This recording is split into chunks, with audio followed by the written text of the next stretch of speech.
Coldplay and In My Place on XFM 104.9. I'm Ricky Gervais. With me, Steve Merchant. Hello Steve, there, how's it going? lovely to be here. Yeah. Carl Pilkington there, pressing the buttons. Great to be here. Yeah. How long can you maintain it?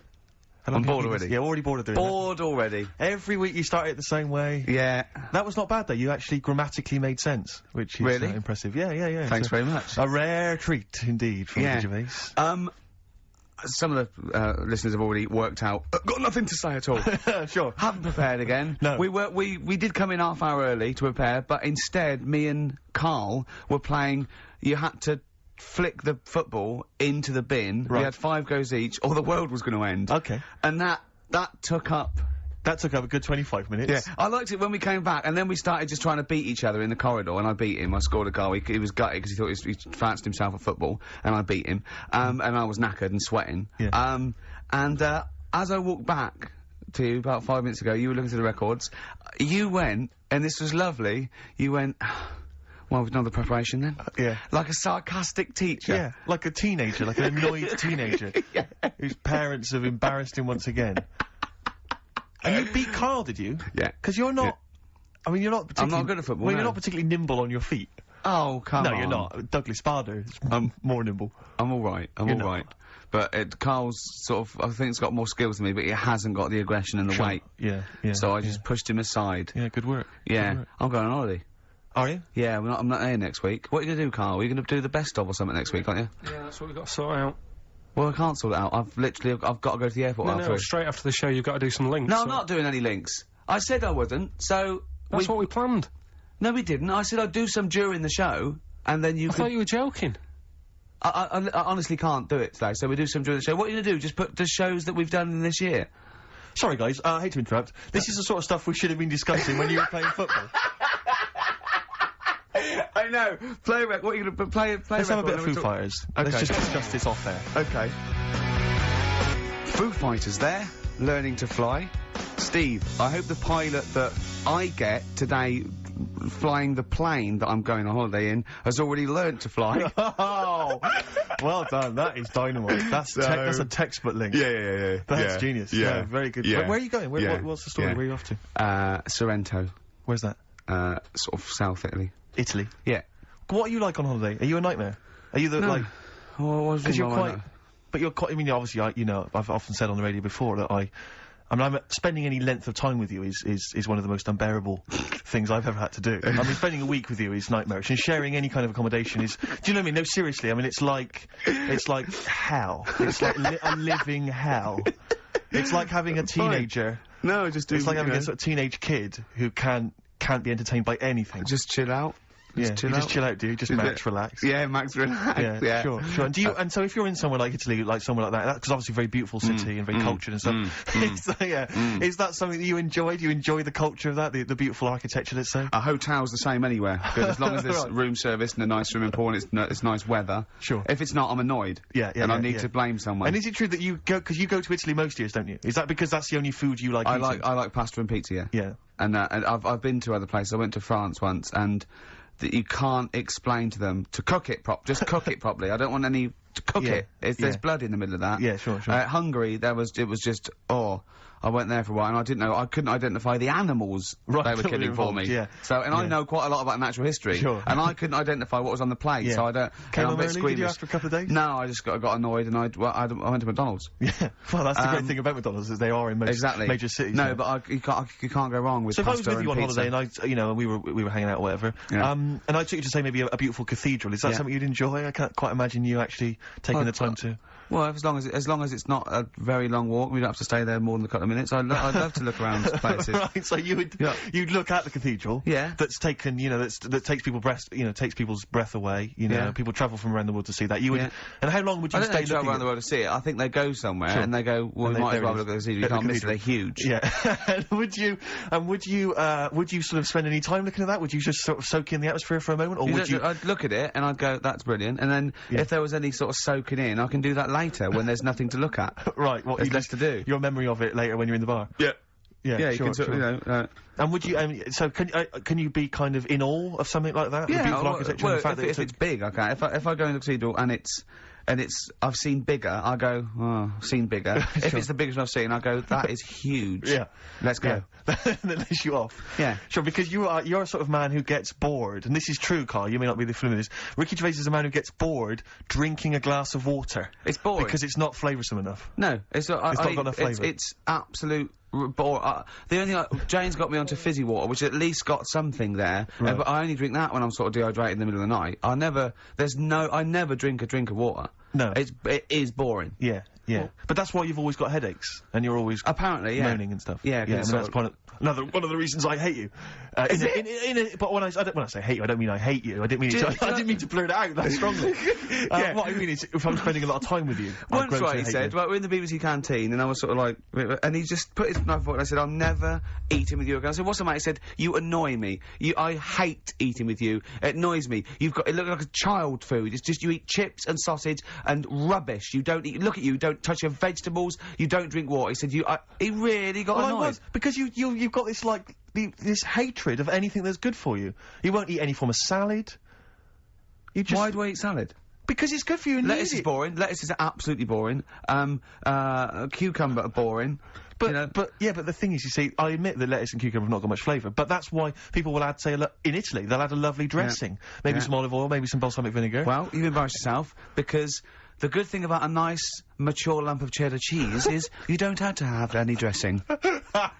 Although you add some anyway. I put a little bit of olive oil in it, and maybe some mayonnaise. Maybe some Thousand Island dressing. On a Ritz cracker, you don't need it, it's just extra. Sure. Well, good luck. I noticed you're wearing is this your travelling gear? You've got the sweatpants and the t-shirt, the free t-shirt. Yeah. Looking to get an upgrade, are you? Or? I'm going first class, anyway. Sure.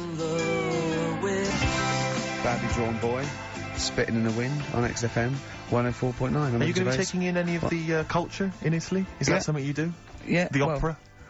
I don't know about the opera. I've never been to the opera. I do like a you like the opera, do you? Yeah, I wouldn't sit through a whole one, but I mean, I like the songs they take from it for that World Cup one.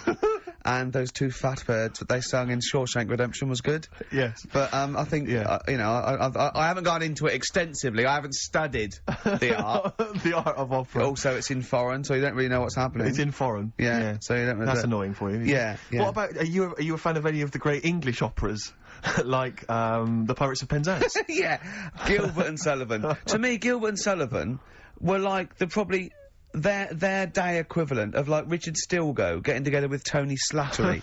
And then 100 years later people go, it's brilliant. It is like, they might as well, I don't know, make any episode of Whose Line Is It Anyway? Right, yeah. Into an opera, and in 200 years' time they'll be going, that's genius. Yeah. Listen to this one, look, this is Party Quirks. Yeah, Amdram Society staging worst step.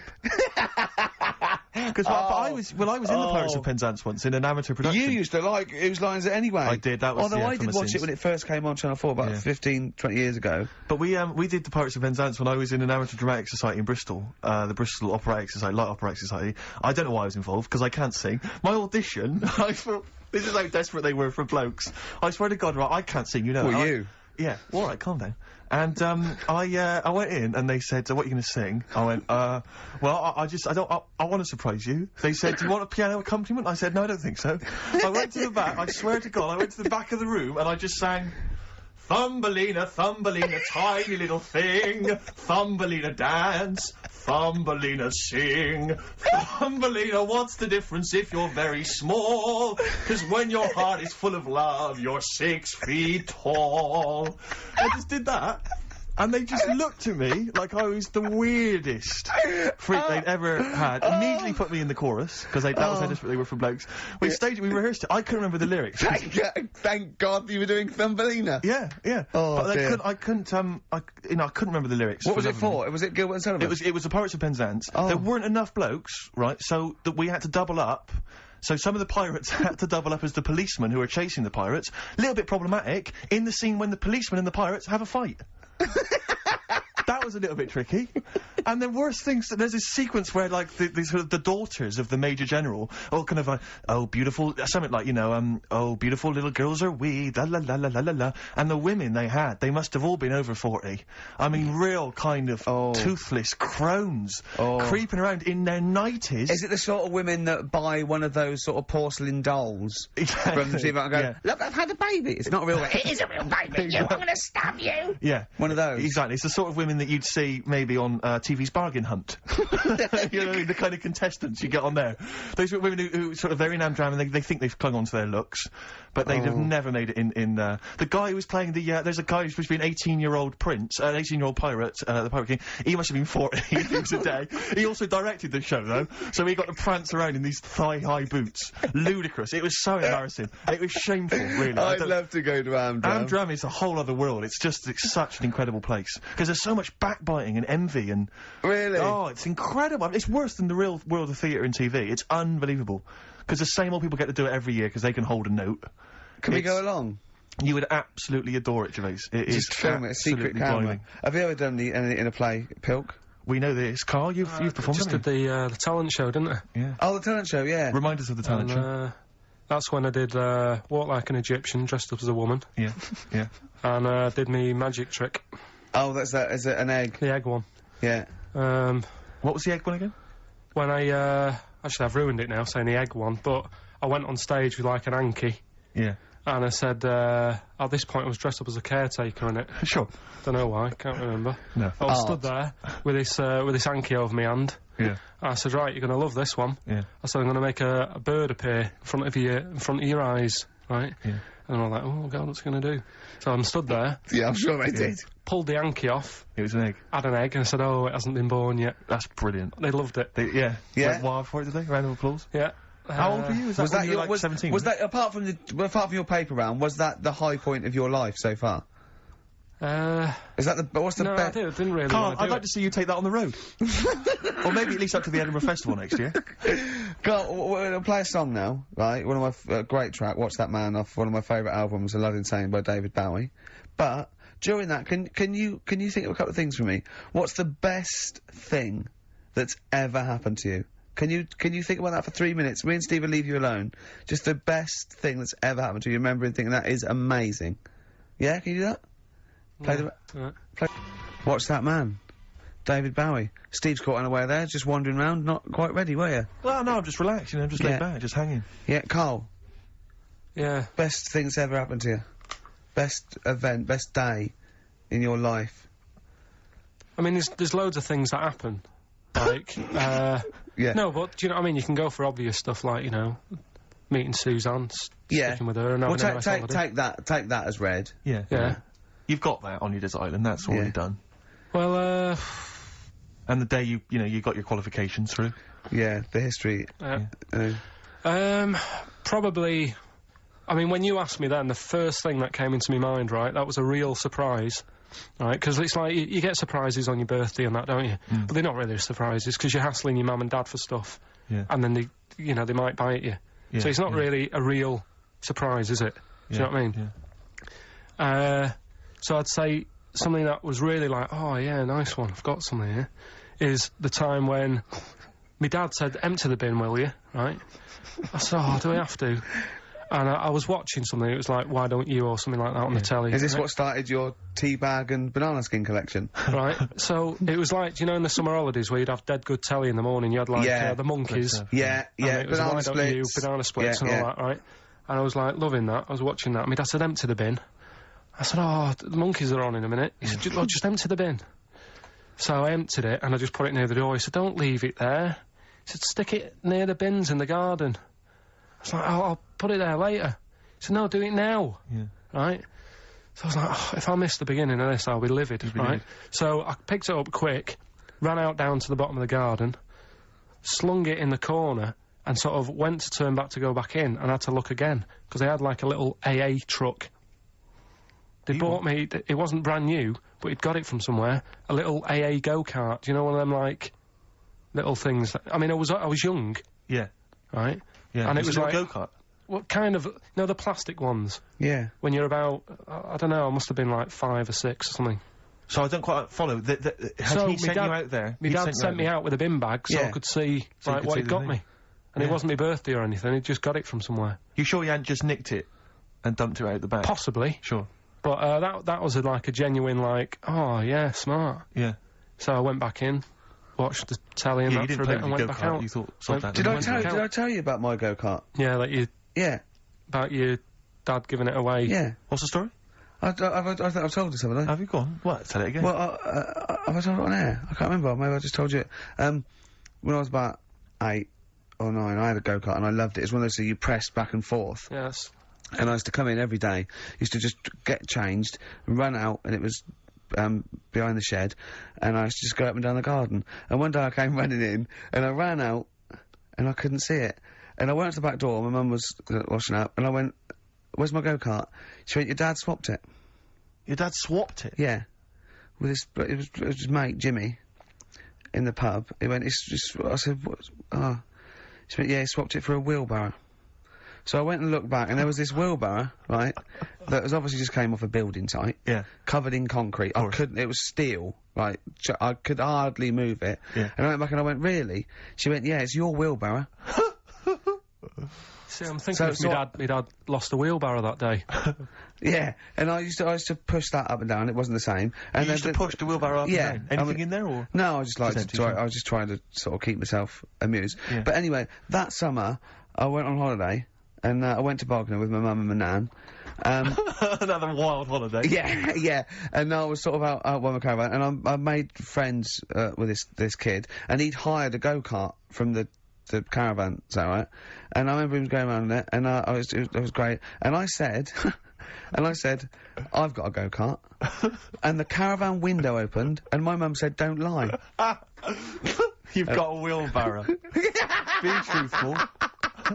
I went, "I had a go-kart." Yeah. Yeah. Oh, that's so tragic. Yeah. Did you ever really forgive him for that? I'd never forgiven my dad if he'd swapped a go-kart for a wheelbarrow. I just thought that's part of the course, isn't Yeah. it? You know what I mean? Yeah. They're in charge. Sure. Did you used to rush home, change, and Yeah. into that sort of gardener's gear? Yeah. Straight into your hard hat and dungarees. I could, "Mum, any bricks need moving?" Yeah, exactly. Yeah. Oh, Wow. dear. Oh, that's so tragic. Yeah. Yeah. Still, that was your happiest day. Yeah. Beautiful car. Lovely story. That's the one that sprang to mind. Yeah. Yeah, and Go-kart then. my unhappiest. You see how go-karts can be good or bad? Does that make you think, Karl? That the go-kart is, you know, is good and evil? Yeah. Play a record. I'm some ads. upset. Huh? So, some Oh, adverts. brilliant, what ads have you got? I've got these. Electric Soft Parade. Same way every day on XFM 104.9. I'm Ricky Gervais. Within Steve Merchant. Sure. Rick, I only had one thing I had to do all week. Okay, was that? I was so excited about getting up Friday morning, phoning, getting Bruce Springsteen Oh, tickets. yeah. The Boss is playing in Yeah. October, and basically got up too late. Well, not sold out already, you just Sold didn't out. get... It had sold out, but I started calling about 12:30. It sold out. I trawled the net. I trawled all Yeah, the but phone lines. some of those buys are bulk buys for selling on, aren't they? They're not all This is the individuals. problem. Are This they- is the problem. I so- mean, I don't know how many people they can fit in Wembley Arena, but sold out by 12:30, and that's popular. Wembley Arena. Yeah. It's about 12,000, isn't it? I was so gutted. It was all I had to do. I was so looking forward to it. I phoned up one of those, like, quite dodgy ticket agencies. Do you know how much he was offering to... You know, they're 45 quid to buy. He said the starting price is 225 quid. I mean, that to me is like a ticket tout, like a legal Are ticket they tout. allowed to do that? I don't know. It's crazy. I was so They angry. could make... They'd have to say their booking fee was £150. Exactly. So but now I'm like desperate. I don't know what to do. I'm just wondering if I can abuse our position on the radio and just try and scrounge them from anyone who's listening. No, I mean anyone who's listening who's got the power to get them, you know, or... This is begging, isn't it? It's exactly what it is, Rick, yeah. Yeah, I was gonna try and dress it up. Yeah. But it's just begging. That ticket touts after you as well, for Exactly. dissing him. Ricky.Gervais Don't bring me into it. Shut up. Ricky.Gervais at xfm.co.uk. If there's anything you can do to get me a ticket, I'm willing to pay for it. Up to the price you're of 45 quid. big. You know. Yeah, wow. No, second hand. Yeah, second 30. hand. Yeah. You don't want to throw your money I'll around, give Steve. 25 quid, come on. Don't you know Yeah. who I am? Yeah. But that, I mean, do you know what I mean? Because I'm just, like, I asked Karl if he could sort it out. He's done nothing. He's achieved nothing. I know. So I'm just desperate. I'm in a desperate situation and I don't quite know what to do. I'll tell you this though, Karl. Don't bother doing favours for him because he's not grateful. You give him something, and he goes, right, does this mean I have to give you something back? And I go, well, no. He goes, good. Well, I got you Cure tickets and you did nothing but it was whinge about rubbish, it. that gig. There you go, It then. was rubbish. I went along to that gig, it was a balmy summer's night. The Cure, as far as I'm concerned, owe me a balmy summer's night, because I wasted it. Hour and a half they played 4 hits. I don't want to hear their dirge from, like, some dodgy album from, like, 1984. I'm not interested. Play the hits. Boys Don't Cry, Love Cats, blah, blah, blah, blah, blah. Instead, I got nothing. I was so angry. I was just, oh man, I was You were so probably angry at Karl, weren't you? I was angry at Karl for wasting my time getting me the tickets for Do you know free. what I mean, If Karl? I paid for it, Are you I'd have getting been you getting to absolutely see what livid. sort of a bloke Steve Merchant is? No, it's not the point. Do you not agree, though, if you're going to go and see a band like The Cure on a summer's night, Yeah. Hyde Park, you do not want to hear some obscure B-sides and album tracks. But that was a great thing about when I saw Bowie at the BBC. He played. When you what? You know about that? I don't know about this. Yeah, you do. What? When did you see Bowie? At the Jonathan Ross recording. Oh, what, your showbiz friend Jonathan Ross? Yeah. What Yeah. was this? Was that TV thing he did? Yeah. You went to that? You haven't told me about this? Yes, I have. No, you haven't. Well, you were away, I think. No, I wasn't. Because I watched it on TV. It was amazing. Well, don't tell me that. It was incredible. Were you seriously there? Yeah. And then I went on to a show on the Saturday. Did you? Yeah. Because I was just waiting. John said, "Oh, I need someone to come in." Yeah. And I went on to the radio. So 2 you were show. hanging out with Bowie? Yeah. And Go on. Who else was there? well, the weird thing was. Shall I go through my favourite artists and you just name them and see if they were there? Just let me know. No, but it was amazing, right? Because he played, just doing low, because it was the Meltdown thing, and he did, Be My Wife, which was great. Then he started doing Fame, right? And they'd been talking about Ziggy in the interview. He was going, "Oh, everyone goes on Ziggy, will you just stop it?" Right? And it was sort of like, got to a point where he was going, "Oh," and it was really funny, and, but Jonathan's like favourite phase was that, right? And then he started playing, Fame, and it was really good, and he just went, stop this, this isn't, let's do Ziggy. And my spine tingled. I was well done. And he did Ziggy Stardust, and I'll tell you what, it sounded like the album version. And it's got an amazing band, and I love it when they do that. I hate it when just because they've been going for 25 years, they start changing Sorry, it. I can't believe that you went to this, that you knew you were going to this, and you never asked me. You never asked Jonathan if you could get me in. I mean, seriously, I mean, you know how much that would have meant to me. Yeah, but it was very tight. Apparently, I know, but it was very sought after. Apparently, Richard Branson couldn't get in. There was a queue, so I was like special. It was me and Jane went. David Baddiel and Frank Skinner. Oh, what? Some new showbiz friends of yours, are they? No, I mean I'm rubbing it in, Steve. I know. I can't. I'm just. But you might not have liked it. You might have complained, like Karl got you the Cure, and you turned it back on it. That was rubbish, though. That was rubbish. Well, you might not have liked what David did. You know, I'll tell you this seriously. If I find out that that you've gone to some secret gig or something in the future, and I find out you've been seriously, that's it. There's no more Office. There's no more. No, I'm not joking. I'm not mucking around, because that to me is like that's what friendship is. That's like textbook example of friendship. What do you think, Karl? No, I just think that's really off. No, I just think that's really off. You were No, I genuine. wasn't away. Yeah, you were, yeah. I wasn't away. Don't try and fool me. Yeah. I wouldn't have been away. If I was away, I wouldn't have been away if you told me that was happening. You were asleep. I'm seriously, we can joke about it, but I'm really angry about this. What do you think, Karl? There's a secret, right? Apparently there's a secret Bruce Springsteen gig that's been planned. I'm going. It's all, are you? Seriously, if I find out you're at that, I will, I mean... Oh, dear. Play a record so I can shout expletives at Ricky Gervais. I tell you what, lovely bit of electronic. Oh. Just to calm and soothe me. Seriously, I'm not joking, that really winds me up. That really winds me up. The Cure was good. Electronic, getting away with it. Nice to hear that again, Rick. Yeah, lovely. Level that. Someone's You've had a bit of result, haven't you? Well, no, there's a guy who's phoned out who said he might be able to sort me out with the Springsteen ticket, so deeply excited about that. But, Yeah.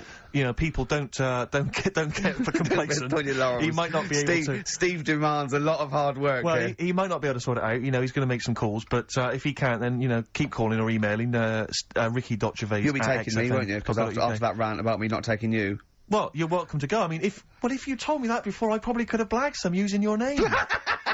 If you let me do that, I could have phoned up the promoter. Fine, calling on behalf of Ricky Gervais, BAFTA winner. Oh, dear. He'd have probably sorted me right out. But yeah, no, I mean, you know, we joking aside, it is quite serious. And as I say, I don't want to pay through the nose for them. You know, I'm willing to go up to sort of £47. They cost 45 face value. Like that Steve trying to impress a girl in a queue. offered the bouncer £2 for himself if he could go to the front of the Oh queue. man, that was so embarrassing. £2. I tried to bribe. Did I tell you that, Carl? I tried to bribe the bouncer. He was coming out. He was just. He thought he was in total. He was like the bouncer of the Met Club, or the Met Bar or something. Tenner And in.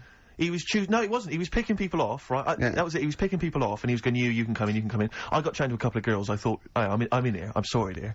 And I thought, I'll act flash. I'll try and bribe my way into the club. The guy was walking past. I cornered him. I went, "Wee, how much is it to go in?" He said, £5. I went, "I'll give you 7."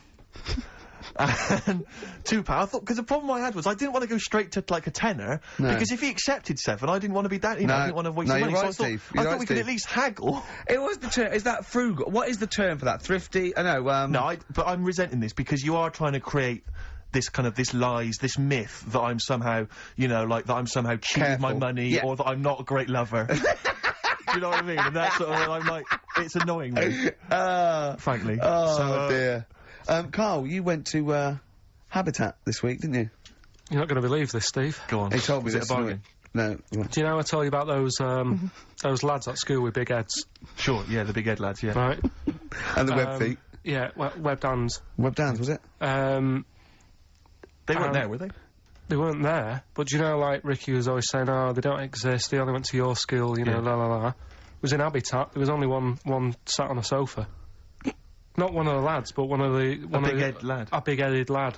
What? Is that like, when you say a big-headed lad, is he like Frank Sidebottom, big head? I mean, is it like... I don't know what this is why, it'd be nice to... You think it's maybe a medical... Well, it'd be nice to, if there's a doctor listening, right? Yeah, a doctor listening to XFM thinking, I must phone up and fuel Karl's obsession with the deformed. Yeah. No, but it's not really deformed. But it was how just big is the head?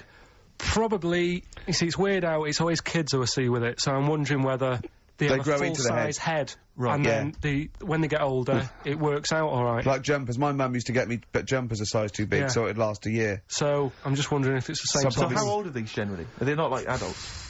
They're like kids, Well, when I was at school there, I was probably about 7, and this kid on And do they have to wear Sunday, any kind of apparatus to sort of keep their head from kind of, not tipping them over, or sort of staying like upright? a I mean, well, I'm just worried that the head's kind of too heavy for their body or something, and they're... No, it's not that big. Right. It's just not right. You kind of go, you sort of do a bit of a double take. Yeah. Like the fringe isn't sort of, just above their eyes, it's quite high up. Sure. That sickens you, obviously. And is it something that repulses you slightly? Do you get... No, that'd be cruel. No, sure. But, but it's not cruel to discuss it on the radio. Well, it happens, doesn't it? Sure. You know what I mean? Yeah. So, and I'd just like to know what it is. If it's like a water on the head type thing. Water on the head type thing. Like water on the knee. Yeah. But on the head. on the head. But, if anyone knows what it is. Yeah. People with big heads. Yeah, it'd be, And it's, okay. It'd be good. Good information. So, what time, how are we doing? You sure it wasn't perspective? You sure he wasn't sort of leaning forward and he was really tall? So, the top of the head looked quite big, but then it went to a little body, but really his body was a lot further away. No, big head. Yeah. Just a big head. Rest of his body, fine. Face, okay, everything's normal. You weren't looking at him in a kettle. If you wore a hat, it'd be alright, but... What do you mean, if you wore a hat, he'd be alright? You'd probably just think, oh, it's a big hat, or something. Yeah, but what sort of hat? So you'd have to wear like a 10-gallon hat. Yeah, that would go down onto his shoulders with 2 eyes cut in it. Yeah, like something from the Ant Hill mob. Yeah, Michael Bentine's potty time. Yeah. How would a hat help him? Yeah. Are you sure this wasn't a Diddy man? You see, I'm not being mean, I just want to know what it is. No. Okay. Right. Well, if you are a doctor listening and you want to use your kind of free Saturday... Not the doctor who phoned the bloke in America and said, where do I get blood from? Sure. Not that doctor, because I assume he's been struck off now, giving... Sure, give us a call and sort out the whole big head conundrum. What's the number? 08700 800 1234. That's also the number to call if you have Bruce Springsteen tickets available. I will pay up to £47. Don't do it. Go yourself. Don't give them to Steve for cost price. Make a little profit. Oh, I mean, don't take the don't mickey. wind me up. You know what I feel. You've already ruined the bad thing. Don't ruin some more of my dreams. But I'll tell you what, if you do get Steve tickets, he'll be so grateful that he will spend a bit of money on you, I imagine. You'll buy tickets and, give him something pretty special because you're earning now and, Yeah. So let me discuss that with them, Rick. I mean, let's not make any promises. Yeah, you're in the middle of a phone call there, aren't you? Is that poor bloke still on the line? Probably not. No, he's gone. Oh, was he? Yeah, oh, you're in the middle of summer. White stripes there. Yeah. Dead leaves and the dirty ground. Steve, what are you doing? Sorry, mate, I'm just sort of preoccupied with other stuff. I've got the whole Springsteen thing I'm worried about. I've got that playing on my mind. I've never seen Steve so worried. Like, usually he sits there with his head... You, Rick, I've made promises to people that I can't keep. I've promised about 3 different people I'm getting them tickets. So, well, serves just you making right. some calls, Rick, that's all. I can't believe it. I cannot believe it. Are we doing the game in this hour or what? Oh, we could do. Should we do that? Your game? Well, what was that thing you told me the other day as well, of talking about it? People have been phoning up about this. I don't think we should talk about conditions of the mind and brain. Well, that woman's put you right. Yeah, shown us. It's hydrocephalus, it could be, and all it is that it's totally curable and normal life. What they do is, it's a baby born with sort of water on the brain, and it comes out, must hurt a bit in childbirth, and then they just drain it off. It's just full of water. I tell you what. What? Just reminded me of what? Weird stuff going on in the world. But it wasn't a baby, was it? This was maybe it was a baby. Maybe it was a baby, but it had water on everything. Well, listen, right, this was a kid with a big head, as far as I'm concerned. He wasn't a baby. But we know what he's got, everything's sorted. But other things, right, that are weird in the world, yeah, do you know on, you're Karl. always like, yeah. You're going on about, there's no ghosts and stuff. Yeah. Right? How do you answer this one? Yeah. Someone here, who I work with, yeah. right, I'm not going to say they are, because it doesn't matter, but they were eating, space cake. Right? What do you mean by that, Karl? Explain. What's a space cake? For people who... It's some sort of druggy cake, isn't it? Yeah. Right? A dope brownie or whatever, yeah. Right. So something with cannabis in it, is that what you're saying? I think it's something stronger than that, isn't it? I don't know. But anyway, he was having this space cake, and... You better give me the name now, Karl, because I've got to report him. No, listen.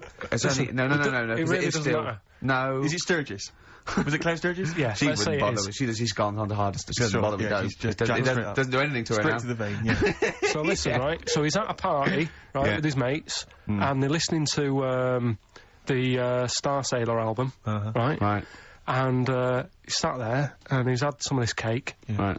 And he's listening to the album, and his mate sat across the way talking to someone else, right? That's weird.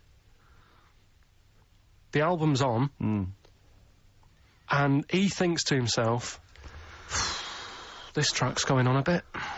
Yeah. And his mate across the way, who's talking to someone else... Heard him say it, and he goes... Yeah. Goes, yeah, isn't it? Yeah. So he goes, oh... Right. And he goes...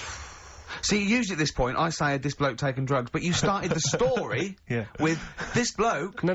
...had done some drugs. But since... Right, Rick? No, if he was here now, right, he would say, yeah, I know it sounds mental, but it happened.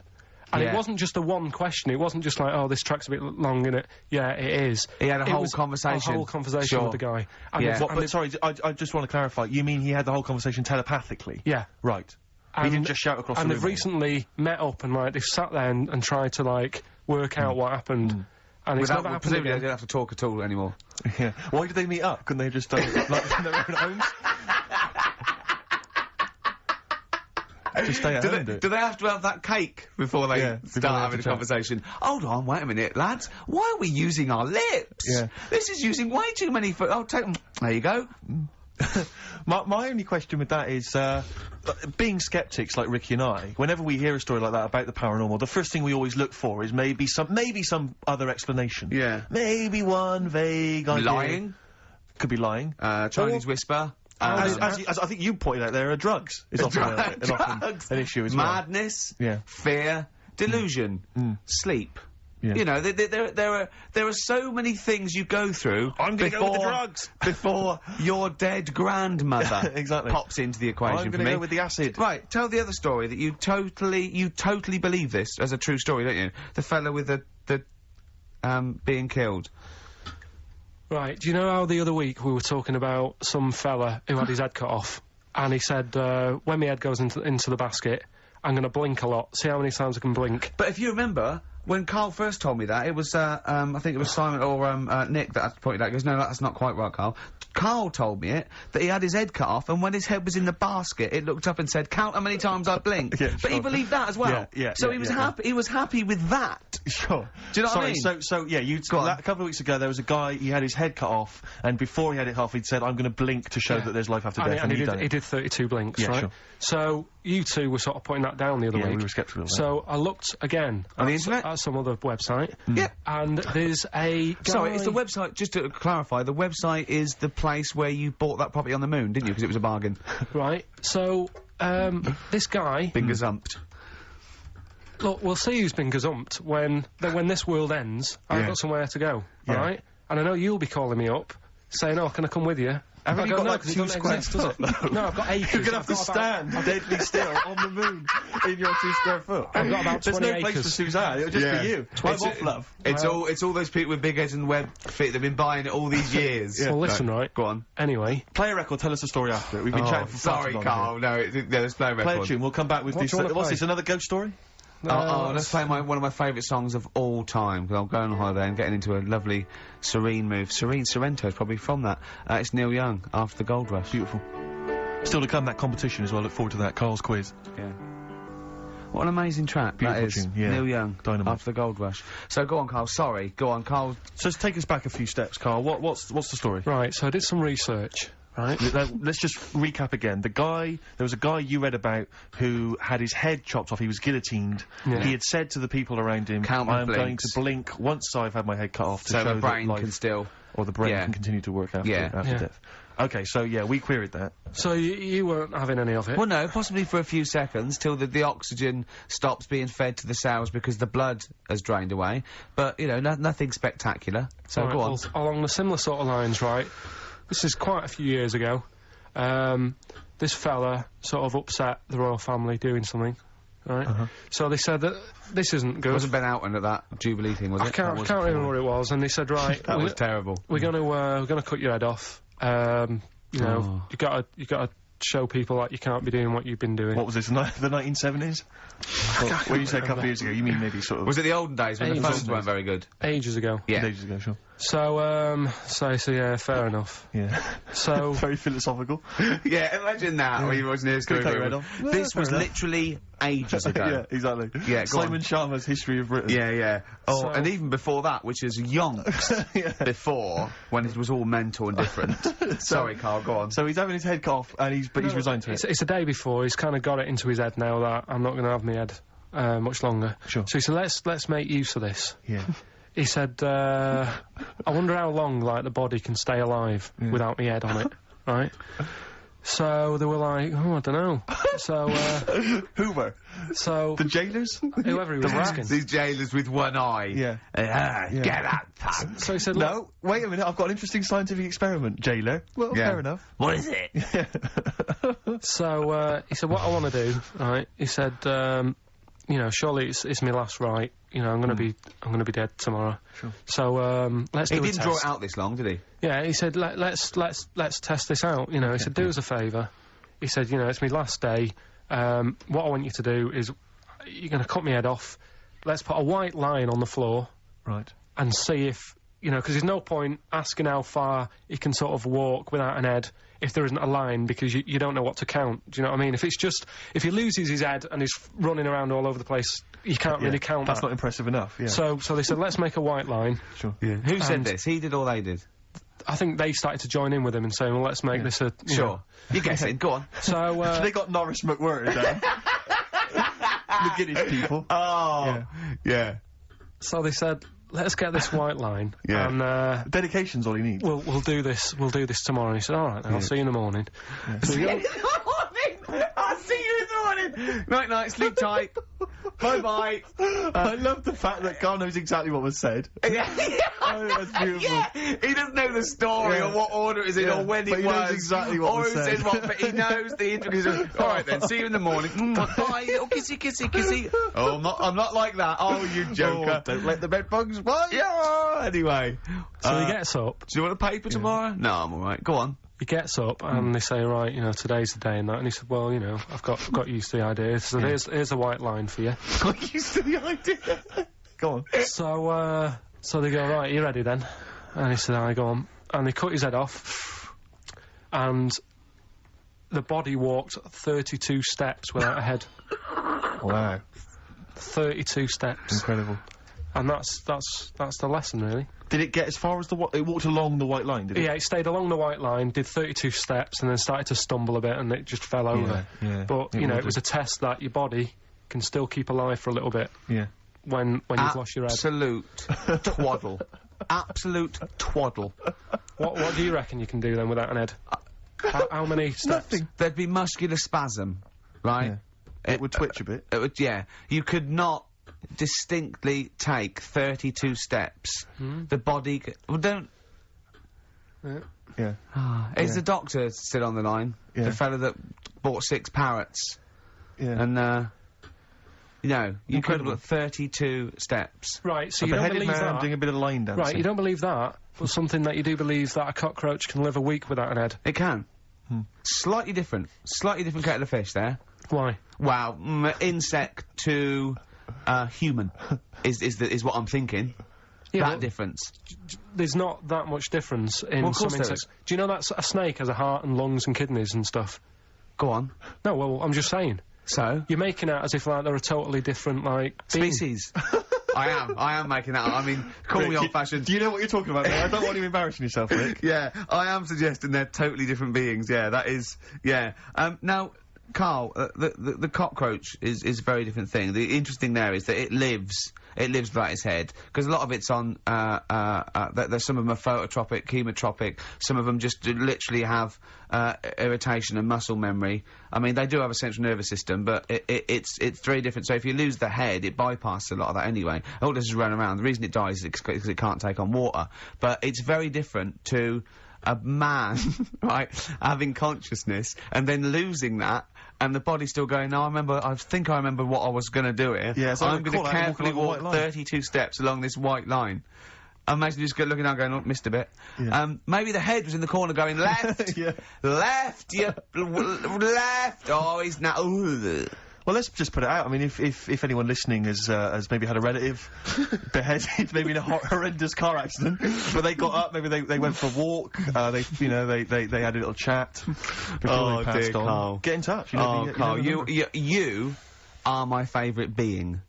You are my favourite species. Now, you, Karl, may not be particularly different genetically from a cockroach. You are. Why can cockroaches do that? Why whoever made them went... Let's play a record. We'll Do discuss you know it. when I told him this fact, I send him little facts on text message just to inflame his, interest. I just sent him a cockroach can live 9 days without its head. He texted back, what's the point of that? Yeah.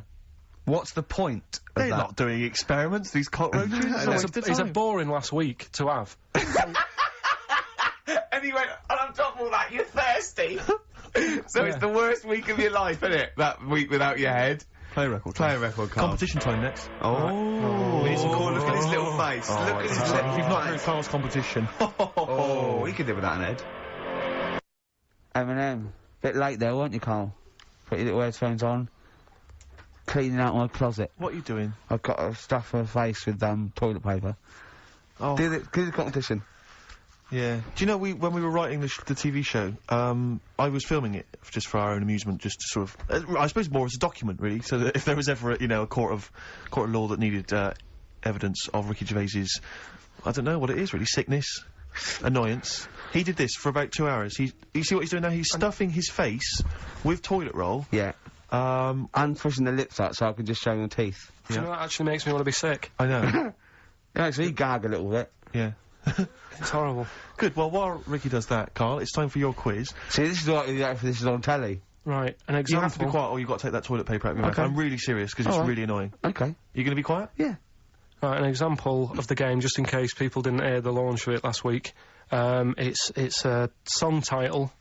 I tell a little story, and that little story is a song, innit? Yeah. Right, so, say, for example, What did we do last week? what did we do last Oh, week? the woman who, Oh, yeah, a woman who really wants to, like, have a bath because she stinks. Yeah. But she can't, because if she had a bath or a shower or a wash or whatever, she'd end up killing herself. Yes. No, you didn't say that. Didn't say she ended up killing herself. Well, anyway, as an example, that would be one of the stories. Yeah, and she's the answer, electric. The yeah. answer there is she's electric. Come on 'cause she then. couldn't have a shower because she would have ended up killing herself. Yeah. Yeah. Right? So this week's then, and don't say it if you know it, because the idea is that people can call Alright. up, right? There's this bloke, and he buys a new house, right? And he's well happy with it. His girlfriend moves in with him and stuff, and she says, right, you know, let's clean it up a bit, Yeah.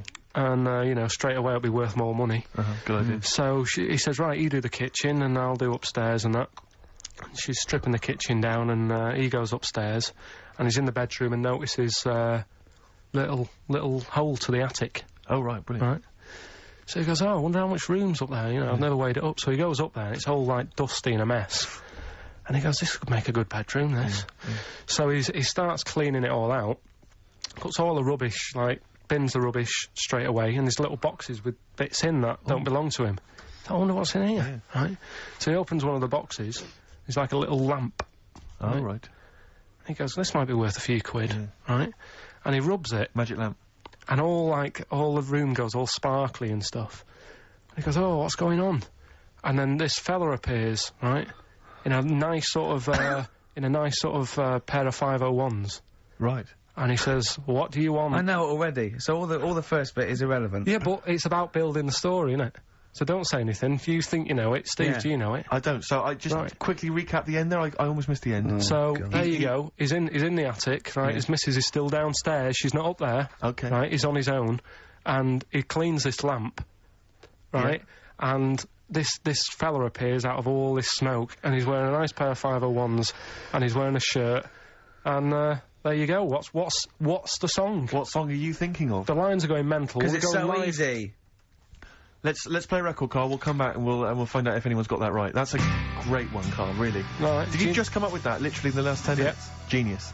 This is genius, definitely. I mean, if those calls aren't from major TV companies, I don't know. I mean, dynamite stuff. A lot of them are, what's his name's lawyer? Simon Yeah, Mayer. Simon Mayer. Little by little. That's my favourite thing I've done for years. Yeah, not bad, not bad. That's great. Back to form there. So, yeah, okay, line. The lines are going mental just because it's easy. Go on then. So I think- first one to get but it. The you've first just- one to get it, but... Well, it's not that, though, Rick. I mean, Carl has just decided to revise the actual rules of the competition. Yeah. So that, we've decided, is very easy. So that's now a qualifier. And so then they have And to whoever- answer one live. Exactly, so whoever gets that one right can Is play it for a quick big money. one as well? Because some people will lose the will to live. Yeah. Just cut to the chase. And, because they've got to qualify now, we're throwing an Office DVD that aren't Yeah, you'll ready sign yet. that, won't you? Yeah. Yeah. No. It's That increases its value by Yeah. 42 pence. Right, go on. We'll just go live, yeah? Hello, XFM. Yeah, hi, how's it going? Not too bad. Not too bad. Listen, A very, very quick recap, Carl, if you will, please, for the people listening. Very quick. Right, A man ends up in a loft. man's, after moving into this house and Yeah. he's in the loft, and he's tidying up. His missus is downstairs doing the kitchen, because that needed doing. He's up there, he's cleaning up, emptying the boxes. He finds a little, He rubs a lamp, a fella comes out wearing 501s. What's the song? What's the song, mate? are you talking to me? Yeah, sorry, yeah. Well, look, I'm sitting in this bar, right? I'm not ringing up relating to anything that's going on right now. I'm after one of these armbands to go and meet Bowie on Monday. Can you help me out? What? What? Piss off. You can't say that to our public. Yes, I can. What I can't bear is people begging, Rick, on the radio. You know, I can't bear it. Is that the Australian People bloke just who's got the Bruce scrounging Springsteen for stuff. tickets? Hello, XFM. Hello. Hello. Are you phoning up for an armband? No, No, Jean Okay, Genie. great. Gene Genie, of course it is. Well done. Well done. Right, what's so your name? everyone else can ring off now because this. Well, she might not take the challenge. What's your name? Which of you will? Hello, What's your name? Christina. Christina. Right, do you want to take on the challenge? Yeah. Yeah? Oh, Right. So this is for. She's already won a couple of CDs. This is for the Office DVD. Right. Okay. Okay. Signed by Ricky Gervais. Right. So Go on this, then. this is the same game again, but we're doing it live. Right? Okay. So Good this luck. is a song title. Right? There's this insect, I'm loving it already. right? Yeah. And it's in its little like nest. And all the other insects, all its mates and that, are really like working, they're grafting hard, they're tidying up, Some of them are going out getting the food. Some of them have even got heads, they're still working. Some of them are like, you know, rushing around, but there's this one insect who's just sat there with its feet up, and it's like, you know, just doing nothing, and it's annoying all the other ones, but it's sat The there. Ricky Gervais bug. And it's sat there doing nothing, having a little, like, fag and that. What's the song? I don't know. Oh my god, I'm brainless. Hold on, I don't know this either. So, obviously it's a type of insect, that's why you've avoided saying what it is. So it's something like lazy ant, lazy bee. Well, we should throw it back open to the public. Oh, no, and I hope this poor woman who's called in and now got a stupid one. But Christina's lost it now, She's hasn't she? lost it. No, she's blown it, Rick. Oh, Sorry, you've got to only be because cool. you changed I the don't have a rules DVD halfway player through. Anyway. She hasn't got a DVD player, so she's not bothered. Okay, alright. Cheers, then, Christine. Christina. Bye. See you later. So we can throw that back out then, can we? Well, Yeah. I don't know. Is there anyone on the phone? Yeah, go on, take the next person. So what was it? There was some bugs, there was a bug, and one of them wasn't doing any work. Loads of them are working really hard. Sure. This one's just sat there doing Oh, I nothing, hate that annoying sort them of all, bug, right? So, XFM? Hello? Hello? I'm glad to say it's in Karl Pilkington's mind. I like him. Hello, XFM? I like him. Hello? Hello? Oh yeah, is it Animal Nitrate by Suede? No, it's not. Good answer. Good answer. Is it a good answer? That doesn't make any sense, does it? It doesn't. Oh no, like Karl does. Yeah. Hello, Yeah. XFM? Hello? Hello? Is it Ichiku Park? No. Itchy Coo Park. Bugs are itchy, aren't Yeah, sure. I think they're stabbing in the dark. That's They're starting to think like Karl, which I like. Go on, next one.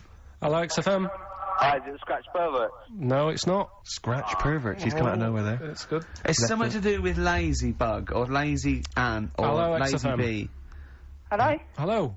Hi, is it Beetlebum? Excellent. Oh, Beetle Bum, of course. Beetle Bum by Blur. Sat around doing nothing, it's right, bum. okay. So I don't win anything now? Well done. No, you don't. Yes, No. she does. She wins the office DVD. Take her name and address. Signed by Ricky Gervais. She doesn't, because she didn't do the qualifier. She knew it was Jean Genie. Oh, Karl, let someone win some. It's painful enough listening to you for 10 minutes. Lads, can we give just away calm down some for a moment? things? Lads, can we just come down for a moment? Once God. again, I just draw you to my point at the top of the show. When you were pissing about outside in the office, we could have been working through this. Yeah. We could have been figuring out the rules. What's her name? We could Who's have had that? maybe some Who's music, that? some jingles. Who's that? Who's that? What's your name again? Can we do this off air? Let's play a record. Yeah, no, he's not going to give her an address out. We're rubbish. This aren't we? is so rubbish. We are really So rubbish.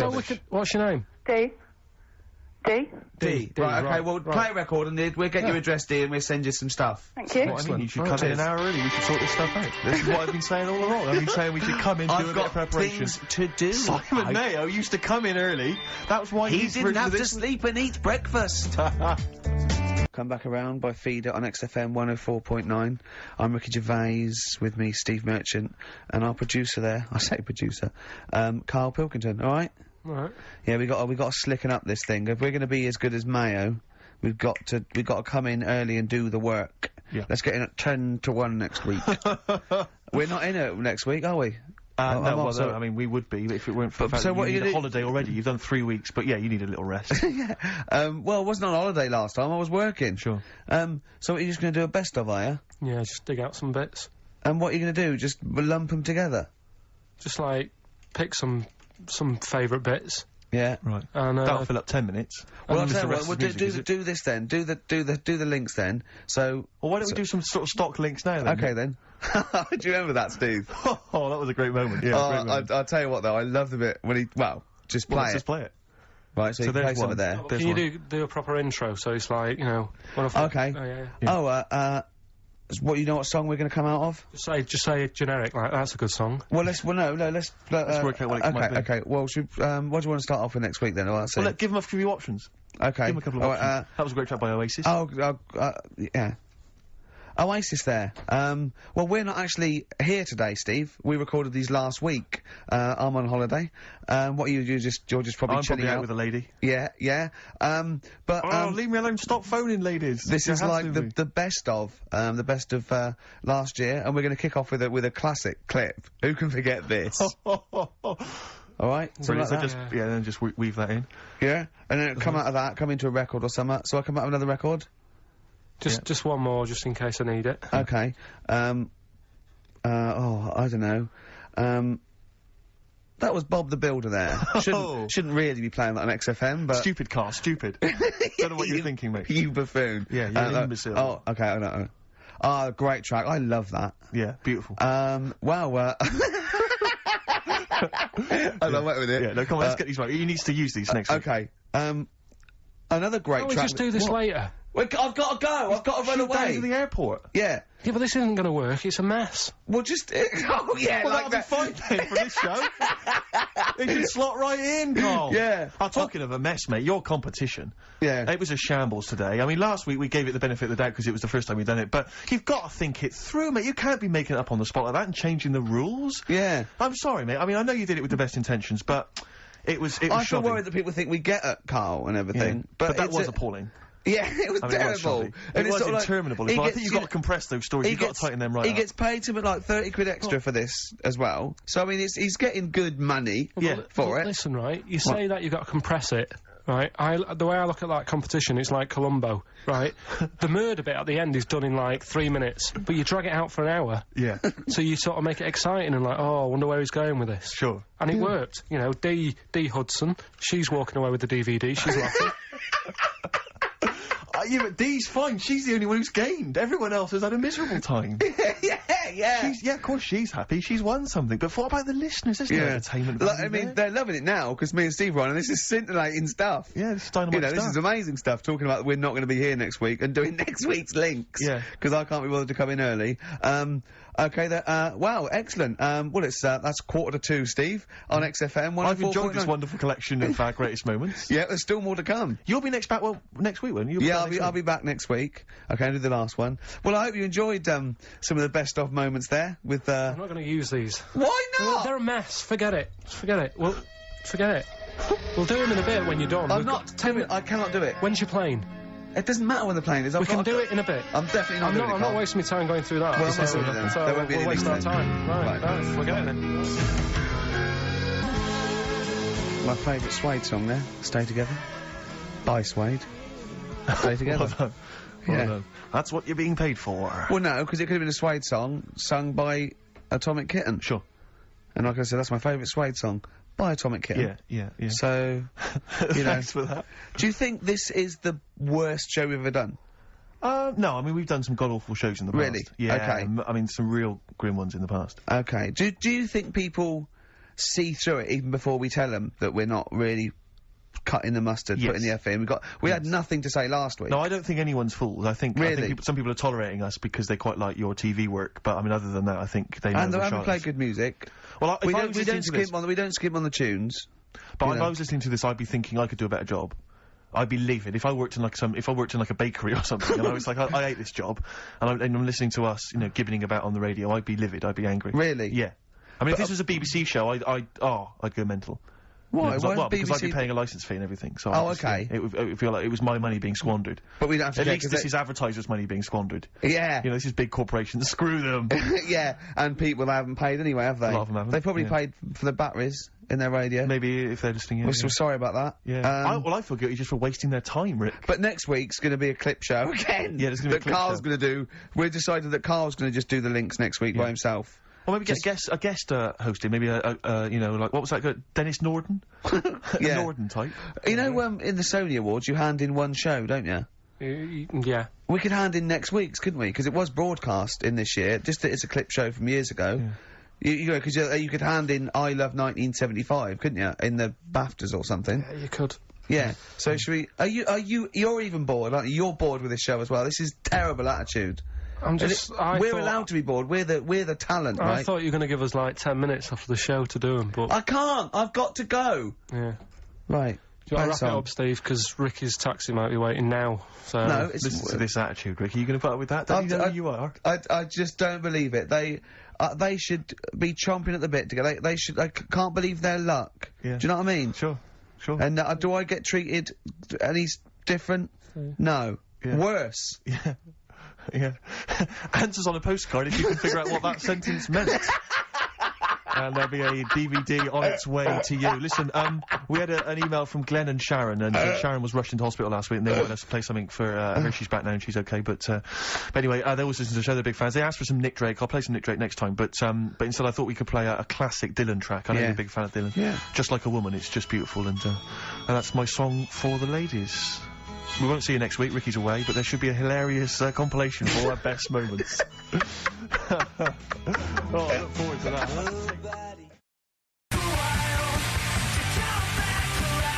104.9 XFM. You alright? This is Karl, producer of Ricky Gervais and Steve Merchant. They're not about today. Ricky's on holiday. Steve couldn't be bothered. So, I'm left here with all the DATs. That's a digital audio tape of all the shows they've done since they've been here over the last, I don't know, year and a half or something. So, we'll play you some of the best bits. Alright, so, here's the first bit.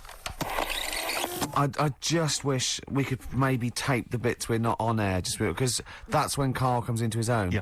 He just said to me, I don't know what I was doing, I was sort of like pottering around, dancing around, doing something annoying probably, and he just looked at me, I looked around, he was looking at me, and I looked back, and he went, have you ever used a Y-front properly? Genius. It's a great question, because the answer's definitely no. Definitely no. Does anyone use their Y-front properly? And by that, I mean, get your winky out of the little sort of slot provided, as opposed to like put it to one side or pull them down or whatever. Has anyone used a Y-front properly? I don't think I've ever done it. I don't think I've ever done it. I've never seen anyone in a toilet doing it, Rick. You should be looking. I wish I hadn't said that. I caught ya. Really? Yeah. That's actually how you prove people are gay. Yeah. You get them into this conversation. Yeah. Yeah, it's a trap. Yeah, it's a trap. It was the trap. Yeah. I'm not gay, by the way. Yeah. You didn't prove I was gay, I double bluffed you. Because I knew the old gay trick. I thought it was the old gay lord say no thing. That is another method. Yeah, there's innumerable methods of doing it. That's how Oscar Wilde was caught. Yeah. Yeah. What happened there? Well, the judge went to him, did you see that film last night? Gay Lord Say No, and he went, no, and they went, take him away. Yeah. Take him down to the cells. Yeah, take him to Reading. It is true. Well... True. It originated in America. Yeah. So many of these things do. It's a brilliant point, Karl. I'd like to hear from anyone listening who's... And, I mean, well, they'll just lie, wouldn't they, I suppose? Yeah. I don't even use sort of flies. No? Usually. I sort of pull my Y-front, my sort of tracksuit. So that's why I wear sort of like elasticated waistbands all the time. Exactly. Just sort Speed. of like... Yeah. Yeah, you got to get in there with the minimum of effort. Yeah, and out. Sure. Often I won't shake. No, oh no. To my detriment, because it often leaks out a little bit later, doesn't it? Ever been out on a date with a girl where it's just trickled down your leg and you wish it hadn't, and you're thinking, what if she gets my trousers off later? She might smell it or see it. What? Like what? I don't know. I don't know what I said there. Right. Rick, I had for Christmas something which I think might excite you and interest you, because I know you're obsessed and interested by facts. Yeah. Don't fiddle with the microphone. Well, I was just looking at what it was underneath it.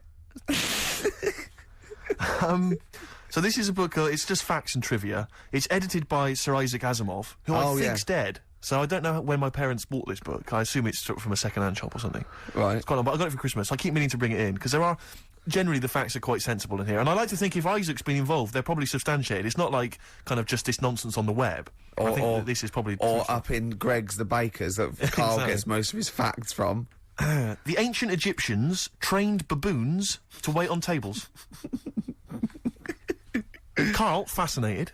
Brilliant. That's fantastic. But what my point about that is, why did they stop? Yeah. It's a genius idea. Would you not want to go to a restaurant where they had baboons serving? No, I'll tell you what happened. It might have been like the Planet of the Apes, and they sort of rebelled. One of them could talk. One of them could take his order. And one day went, do you want fries with that? And the bloke got really annoyed and said to answer him back. And then there was some sort of rebellion. Right. The Planet of the Apes isn't true, is it?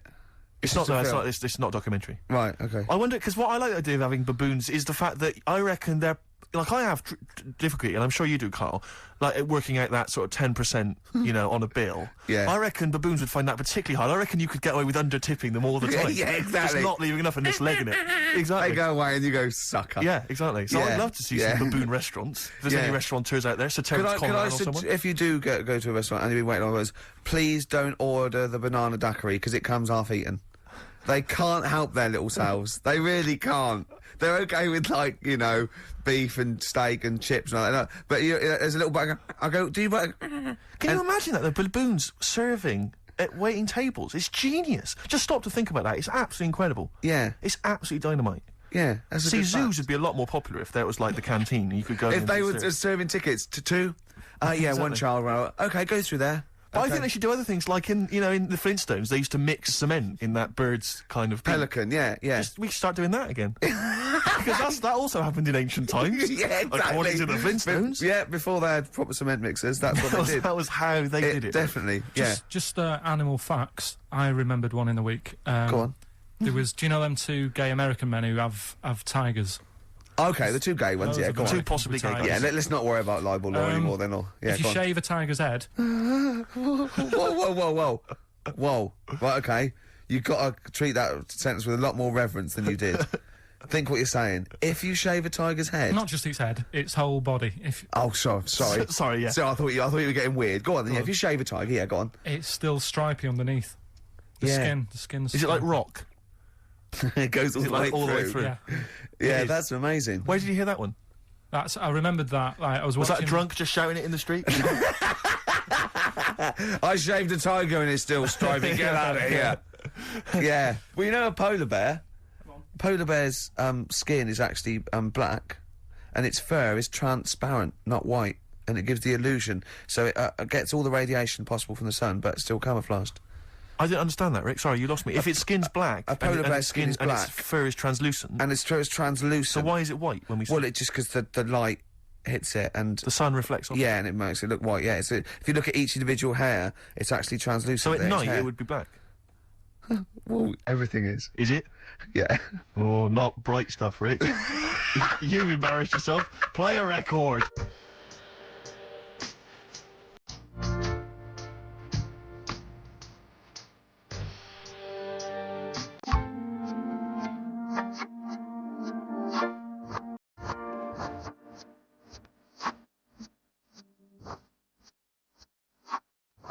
XFM 104.9. Lovely, that one. Now, again, I broke the rules in the week. I met up with Karl. I had lunch with him. And we were chatting and having a cup of tea. And it got onto one of Karl's favourite programmes, was the Tales of the Unexpected. Ah, of course. And all I can think is that he's probably the only person in Britain where they were unexpected. I mean, to him, when that twist came in, he'd go, gee, I can't... Yeah. Oh, God. Can't believe So it. it was the tree that did it. I mean, he was probably the only... And we were telling all these stories of horror, and he liked horror stories. And I told him this story, and I don't know if this had come across on the radio, but I told him this story. It was a short. It was a horror short. This was a film you saw, was it? Yeah. And what it was, it started off, just there'd been a car crash. You see, it's a horrendous wreck, and you saw it from the point of view of the person in the car, and he was calling for his mate, and he was going, Dave... And he sort of looked over and saw a body without a head that had been thrown at. He goes, oh no, Dave. And then into the field of view came Dave, his mate, and looked at him with a look of horror, and then it sort of went black, and you realised that he was just a head, and it had been his body. Oh, wow. Right? Yeah. And I said, then it came up at the end, at the executions in the French Revolution, people experience consciousness for, and he went, oh, no, he said, it wouldn't be for that long. And then he went, if it was a chicken, it would work. Imagine remaking that film, but it's two chickens in horrendous car crash. Their own fault for driving. It would work. No, he wasn't having that. Yeah. No, it was too long. I think he said, how long was this film? Went, oh no, 5 minutes. He went, no. It would work if it was a chicken. I like the way that Karl is something like, when you relate an incident like that, he's appalled and offended and annoyed by the people that made it, even though he's never seen it. Oh, he's annoyed, yeah. Do you have a favourite Tales of the Unexpected, one that you remember particularly that shook you up? Yeah, we were talking about the one on where there's some woman in prison. Have you seen that one? No, I can't remember them all. Right. This woman's in prison. Yeah. And she gets a bit friendly with the guy who takes the dead bodies out. Right. And he said, I can get you out of here. He said, what you've got to do, right? You've got to, I don't know, at midnight... When you hear the bell toll, Yeah, that means there's been a dead body, yeah. There's been a dead body. So what you got to do is go into, like, the place where all the dead bodies are, get in the first coffin on the right, and then I'll come along and carry you out, and you can run away and escape, right? So she goes, yeah, all right then. So she hears the bell go. I'll bury you, right? And then I'll come back later and dig you up. Right. Yeah, but that's the point. It doesn't matter. It does matter. Trust me, Carl, it really matters. Okay. Listen, I don't know if I'm going to ruin this for people at home. Yeah. Can I just skip to the end? I would imagine that she gets buried and he doesn't come back, and she has to get buried alive. Better than that. So she gets in the coffin, and she's lying there for ages. She's buried. She can feel a bit of movement going on, so she's obviously, you know, being carried somewhere, so she's thinking, this is it, I'm getting out. And she's lying there for ages and thinking, why isn't someone coming and lifting the lid off this? Do you know what I mean? Letting me get out. So she's really bored. She gets a lighter out, right? Lights it to have a look at who she's lying on. It's only the fella who said he'd help escape. Oh. How bad is that? That is... How bad is that? So it is quite important that she's buried alive then, isn't it? In retrospect, you realise that the jeopardy is that she's buried alive and can't get out. Yeah. It makes it so much worse, doesn't it, than just, like, lying in the morgue and going, actually, I'm getting out of here. Yeah. This isn't going to work. Look at Carl's face. Having told that, he's so pleased. His face is lit up. He's beaming like a child. Have you seen any? Is that your favourite horror thing ever? What was that one you told me about with the porn? That was a good one. Oh, this was fantastic, right? Right. There was this... Sorry, can I just check now? We're just remembering classic episodes of the Tales No, Unexpected this is important. Well, I saw one, right? I saw one on Tales Unexpected, right? And it was these two gents. What they used to do, they look down the obituaries and they'd blackmail the wife or the son of a dead eminent person, like might be a priest or a doctor, something like that, and they'd go and they'd say, he bought some erotic stuff from us before he died, and he owes 100 guineas and all this sort of stuff, and they'd pay up because it'd be so embarrassing. They just didn't want them to say, just pay him, right?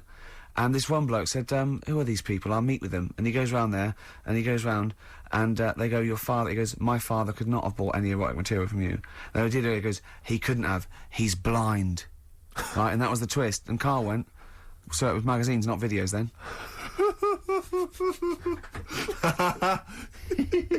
Yeah. Now think about it, Steve. Is that so stupid? Well, presumably it was set in olden times because people, professional pornographers don't tend to call it, you know, erotic material. Yeah. They tend to call it, you know, juicy jugs or whatever. But more than that, I don't understand how a video is going to be any use to a blind person either. I know that you can hear the sound, Karl. Look at him nodding like he's caught me out. Yeah, what sound were you hear? Do. Your meter needs looking at? Yes. Cut. What's then? What's that? Then it's just noises, isn't occasional groans. Yeah. Right. You could listen through the wall at your neighbours. He does. I mean, that's why I save a lot of money. But I thought you were going to point out, Karl, that they could have had a Braille porno. Now, have you thought of that? Look, feel the lumps on that. Exactly. Think about it, Karl. Think about it. You're excited now. Yeah. Your girlfriend's away, Karl. Yeah, the cheese grate is only under the cupboard. No, she's a good-looking lady. Oh. Have you ever been hated to make you cry? But tonight, I'm cleaning up my closet. 104.9 XFM, hello. I'm Karl. Ricky Gervais and Steve aren't here. So we're playing through some of the best bits. I say the best bits. It's the bits I came across first. I mean, I'm not wasting my time. I'm a busy man. You know what I mean?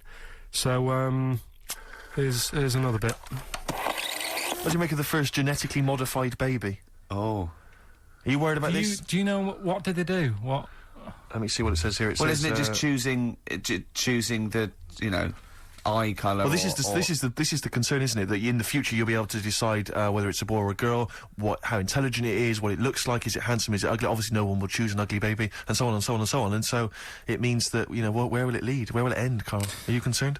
I've thought about this a lot. What will us three look like in the future if they're being, genetically modified, beautiful people? What will we be like? How will we be considered in society? True, yeah.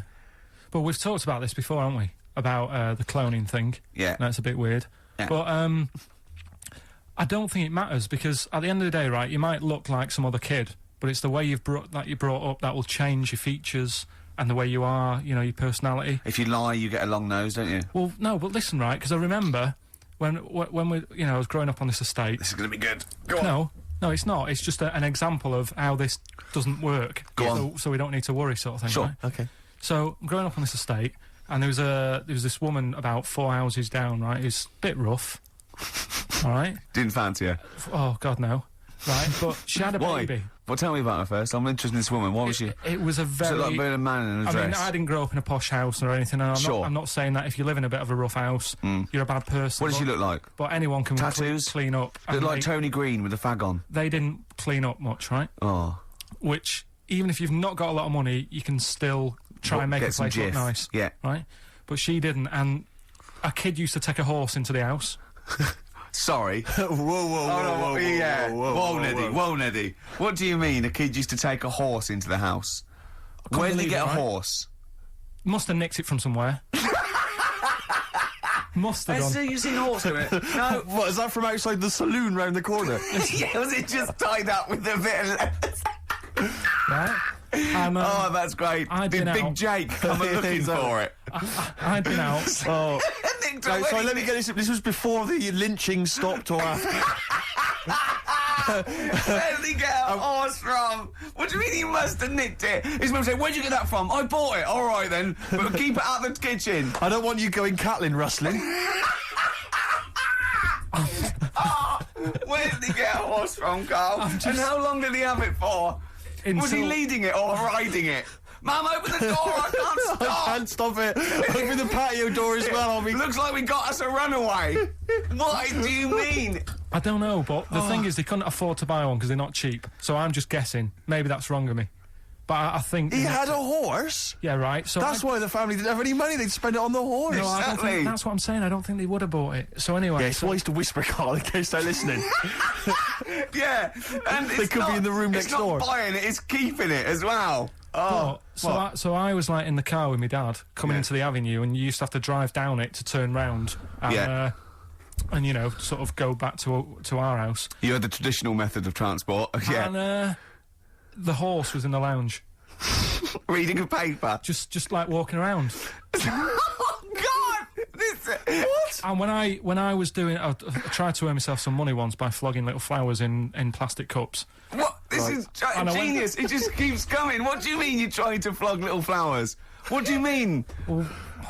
Let's play a record. Let's play a record and come back to this, because the story's going to just unravel and unravel. It's going to go on for hours. Let's play a track, deeper Carl. and deeper. It's like an onion, isn't it? We've created a whole world here where there's a man living with a horse. Just walking around the lounge. I come from the West Country. I've never heard anything like that. I just think of a big sort of like orange carpet and a rediffusion telly and this horse going, I'm fed up in here. Exactly. This is really... I am not taking the rubbish out again. Yeah.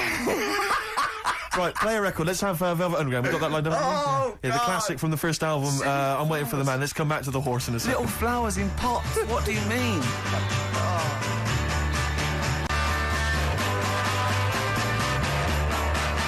From that classic first album, Velvet Underground and Nico, which apparently peaked at a disappointing 171 in the US charts. Think of that. And that's obviously Lou Reed, the Velvet Underground, and Waiting for the Man. Yeah, great track. So we were talking, we were doing White Van Man, and we got onto genetically modified babies, but and somehow then Karl started telling a story about someone with a horse, and then he got onto he was trying to make money selling flowers. Just do the flowers briefly. Well, hang on, I just want to recap slightly. So there was a family, and who had the horse in the family?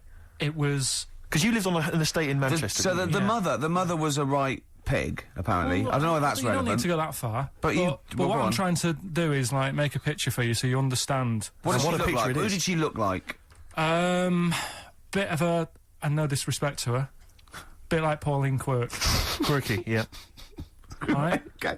I knew you were going to say that. Yeah. I knew it was going to be Pauline. Did she have any tats? I've never got that close to her. Okay, all right. So who had the horse? Was this her son or her husband? No, her daughter. Her daughter had stolen a horse? Yeah, from, I don't know where. There was I think there was some stables down the road or something. And they kept the horse in the house with them? They kept it in the house. Did they didn't get have caught? it for long. No. Sorry, and you said you were in the house one day and you saw the horse in there? No, what happened was, I was, they did this thing at school about raising money for charity, right? For some local charity. And they said, you can do anything to raise money. And they came out with all these ideas, and I thought, that's good. What was the charity? But I don't know, I thought, forget the charity. Yeah, that's I'm just a good money making idea. So- You're a charity. So, so I asked my mum for some, because she used to have a lot of flowers around the house. Sure. I said, can I just take some snippings off them? And I'll go and buy some plastic cups. And got some soil out of the garden, planted the bits of plants in them. Yeah. Got a tray. Yeah. Had about 25 plants on it, selling them for 25 pence each. Excellent. Did you sell any? Yeah, so loads. Did you just cut? You didn't just cut them and stick them in the Yeah, soil. they want to survive. Oh. But I think people sort of thought, well, good on him for trying. But anyway, so I went round to theirs, because I thought their house could do with a bit of colour and stuff. Yeah. So it's a bit rough. So as I went The up, horse went, thank God for that breakfast. They've been feeding me kitty cat. so I got up to the door, and they opened the door, and it was one of them houses where no carpet, Yeah. A horse in the living room. You know. We've all been there. and the horse was walking around the living room. Oh. I looked quite happy and everything, because I always say that about animals. Black Beauty right? was on. Yeah. Well, think about it, right? If you were a horse, where would you rather be? In a little wooden hut with a load of hay, or in like a house with a Central heating. 3-piece suite and Sure. a telly and that? Telling you that. No, but I was saying this the other day, And an Atari. right? I was walking through London. the other Commodore day. 64, Yeah. rubbish. Exactly. Walking through London with Suzanne, right? Yeah. And you know, like homeless people always have dogs. And Yeah. she said, "Oh, I hope she looks after it." I said, that dog is happier than most dogs, Right. because people always walk past and give it a pat on the head. Yeah. It's with its owner all the time. Yeah. It's out in the open. It's not locked up in a house. Yeah. It doesn't You know what I eat, mean? but other than that... No, it does eat though. They're always all right. So that's what I was saying. I think this horse was doing all right for itself. Do you know what I mean? Well, not many horses have got their own house. Exactly. For a start, yeah. But anyway, that's That's what by we the were talking by. about. Yeah. So anyway, this family, who's a bit. What we were talking about, it was about cloning. Genetically modified kids Yeah. and all that Yeah. stuff, yeah. Right now, what I'm saying is, you could say, you know, right, Steve, you could have a baby, right? And Ricky could see it and say, God, I want one that looks like that, Yeah. right? It could happen, Rick. So Come on, work with him. So you take it to the doctors, and I don't know what they do. They inject it with something or whatever. Yep, that's how it's done. Yeah. And get a little baby, and there it is. It looks the same. Now the thing is, you separate. You both go off and do your own things. Yep. Right. Now, you look at Stephen. This is you look after your baby. Yeah. You treat it well. You give it good food and I'm that, a good dad. all the vitamins and stuff. Yeah. Ricky just gives it cheese. Right. So then it changes its looks. It goes a bit fat. You know, it gets tired easily and that sort of thing. Now, when this family, Why am I just feeding a baby cheese? right? This family who had a horse in their house. Yeah. They had a little baby, and my mum went round and said, "You're not going to believe this, but it's a beautiful looking baby," right? Yeah. And I was like, well, you know. And the weird thing is, it was a good looking kid, but as time went on, they didn't really look after it. And I'm not saying like abusing it, but it used to run around. It used to play out till like 10 at night. Yeah. It used to chase cars. Right. It was a bit. Did it have hooves? Yeah, no. Chase cars. Right. What sort of kid chases cars? Oh God! No. Was it called Rover? Did it catch stick? It's Liam, it was called, right? Right. Now, the weird thing is, it was a good-looking kid, but as time went on, and all that, like, not eating properly and its hair was all patchy. It's not Liam Gallagher, is it? And chasing cars and that, and it became an ugly kid. It's definitely Liam Gallagher.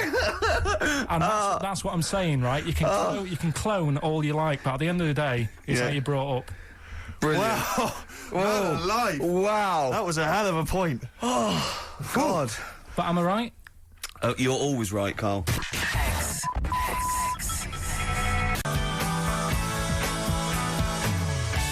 All right, this is Karl, the producer of Ricky Gervais and Stephen Merchant on XFM 104.9. We're playing out some of the best bits. Hope you're enjoying it. Here's another one. And now it's Carl's bit. It's the re-education of Karl. He's like Liza Doolittle. And now he's coming or Lawnmower Man, if you've seen that film. More like Lawnmower Man, if you've seen the film. You'll know what I mean. And his homework was to just study quotes, really, on happiness and stuff, and general well-being. He's not a big happiness quote fan, are you, Karl? Not really. So what have you done? You've come up with something, haven't you? Right, yeah, I told you, right? Because a lot of these are just things you say every day. They're nothing special. So what I'm doing... Well, you say them every day. Well, the sort of things you come out with and you don't even think about it, do you know what I mean? Yeah. They're on the TV all the time, people on the radio are saying these sort of little quotes. Sure. And what I've done is, remember that programme on Channel 4, Faking It? Yeah. Where they got some, like, posh kid to be on a door and all that. What I've done, I've, Imagine if that was the pitch for the show. Dear Channel 4, just gonna get a posh kid on a door or something? Yeah, Yours come sincerely, in, Karl. come in. Yeah. TV producer. Yeah, yeah, go on. So, what I've done, this little book of quotes, happiness quotes, I've picked 2 that are real, Okay. and I've made one up, right? And we've got a guess. And you've got to guess which Okay, then, one it is. go on Well, I'll tell you what, Rick, why don't we, when we've heard them, we won't confer. No. You'll write down yours, Yeah. A, B or C, and I'll Yeah. write down mine and we'll Sure. see how it Okay, works. Carl, off you go. Right, and just because I'm looking at this book, it doesn't mean I'm actually reading. No, I know, Don't no, worry, I know. we're clever. No, no, we know, we can't see, It's yeah, like yeah. Call My Bluff. Yeah, go on Okay. then. Nothing is worth more than this day.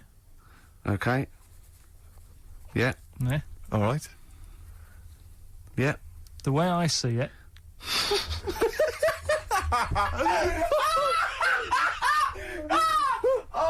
Oh God, my head's gonna burst. no, hang on. My head's gonna burst. No, Hang no, on. this might not be Carl's. Oh, it might not be. How do you know I haven't tweaked them a little bit? Yeah, good Okay, point. fair Good enough. point. No, good point. The way I see it, if you want the rainbow, you got to put up with the rain. Yeah, okay. All right? All right, yeah. Okay, hang on. Yeah. Come on. Cat food, Cat food, go on. it stinks a bit, but if you don't put up with the smell, the little kitten will die. Steve! Steve! I don't know what to say!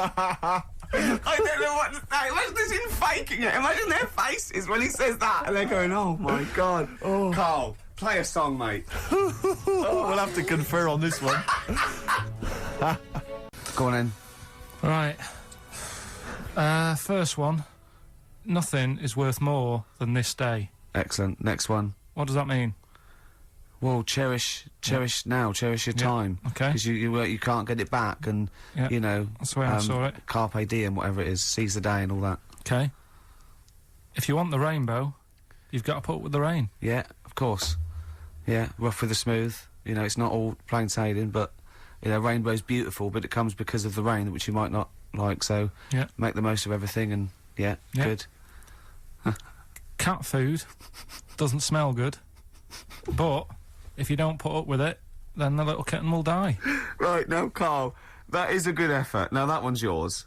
I mean, obviously, right? Right.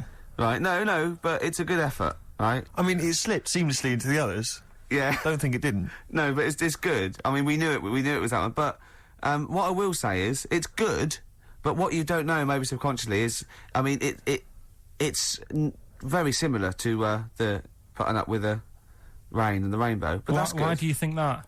Well, What does mine mean? well, even though it smells bad, it's good for something. Right, So see, that's I didn't look at it like that.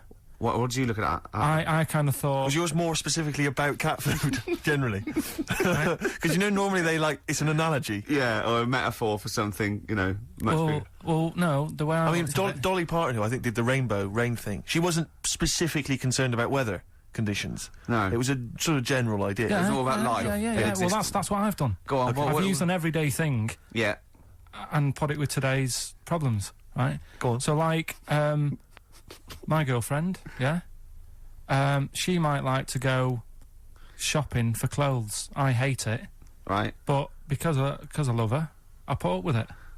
Ah, that's nice. Yeah. Yeah. So you love that little kitten.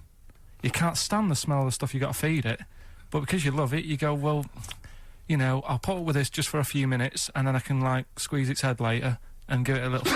Sorry. Squeeze its little head. Yeah. Yeah, well, that's just the thing that I do with cats. Put it in a bag and drown it in a lake. I can feed it and then I can throw it against the wall. exactly. So you didn't see it like that, did you? No, that's very good. So it's about love, is it? It's about putting up with the bad things Yeah. for something you love. Yeah. Well, that's nice. then. But That's very Carl, good. you seem now to be convinced and rather smug that you've tricked us and that you've fooled us and that we didn't understand it. Well, Well, then- I say that's your fault, not ours. No, it's not though. I mean, look, that man in Forrest Gump, he was a bit of a nutter. And he came up with the life as a box of chocolates thing. Yeah. Now, if that was in this book, you say, oh yeah, brilliant, you know, good bit of work. But if he was sat here doing the show with you, Yeah. you'd be taking the mickey out of him. Sometimes I feel he is. No, but Carl, I could. In fact, if people are out there, we're too lazy. Could you write down everything Carl's ever said? Because I think we could publish that. Yeah. He said one today. He saw my salamander. It's not a euphemism. He saw my salamander, and it's just sitting there in the tank. Your exotic pet. Yeah, and he's worried about there not being a lid on. And he said, I went, what are we worried about? He said, wow. He said it sits there for 24 hours a day, obviously planning to get out. Well, it's got nothing else on its mind, and it's the daft thing is, he has actually got the lid ripped up a little bit. And it'll be looking up there, and it's going to get out. But what's the worst that could happen? What's it thinking? What do you think it's thinking, this salamander? It's got its eye on the DVD player. I can have Ian be down the market.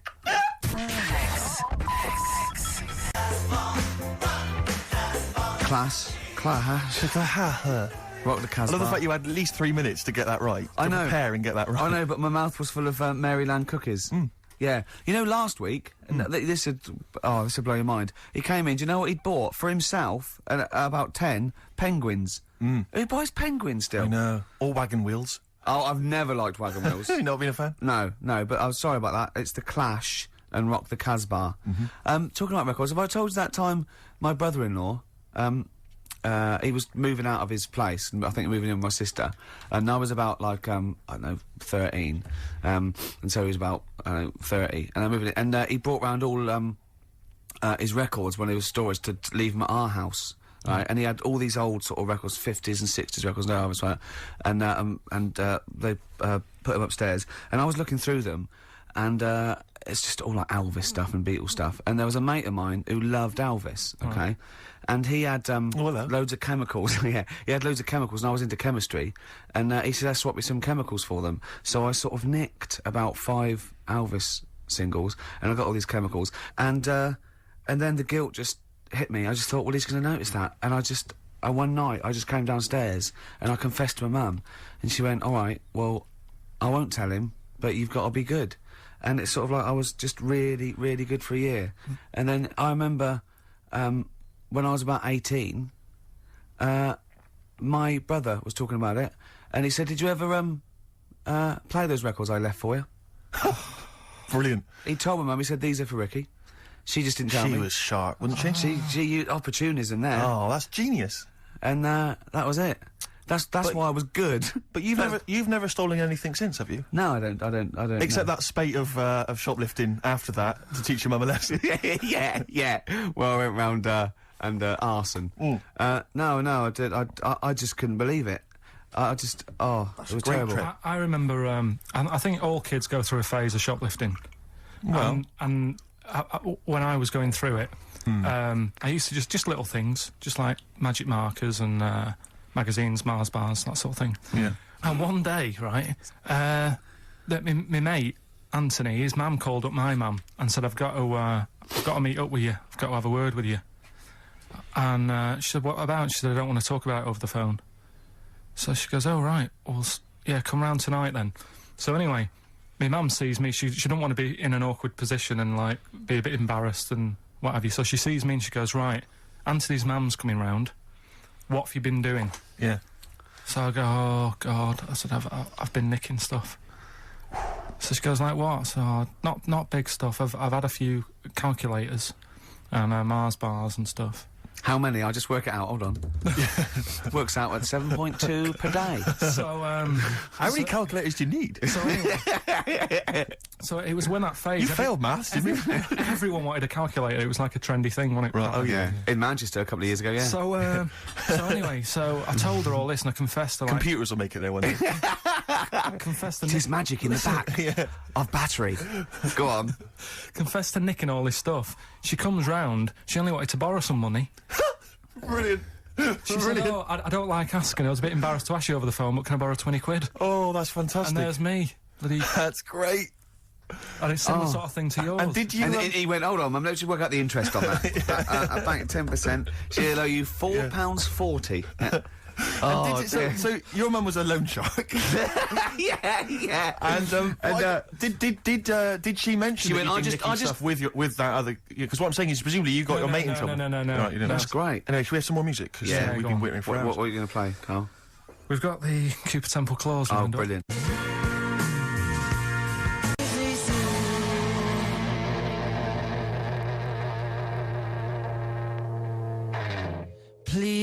Please. Cooper Temple Clause. Who needs enemies? Good question, lads. Nobody. This is XFM 104.9. I'm Ricky Gervais. Oh, they should print a little book of those. They're great. Oh, how you can relate any song or artist to anything else. Easy. Joyful. Easy. Well, yeah, so, me and Karl went out, for a beer, and it was great, wasn't it? Yeah, enjoy We started off, good. and you met my mate Robin, didn't you? Yeah. And some of the stories. Do you want to tell Steve some things about Robin that you Robin, learned? do you know him well? Yes. Well, do you know about his worm problem as a kid? Go on. Right. He, what I can remember is he had worms as a kid. Not sure how you get him. He never answered me. He was getting a bit touchy about it. 'Cause Right. this is like the second time I met him.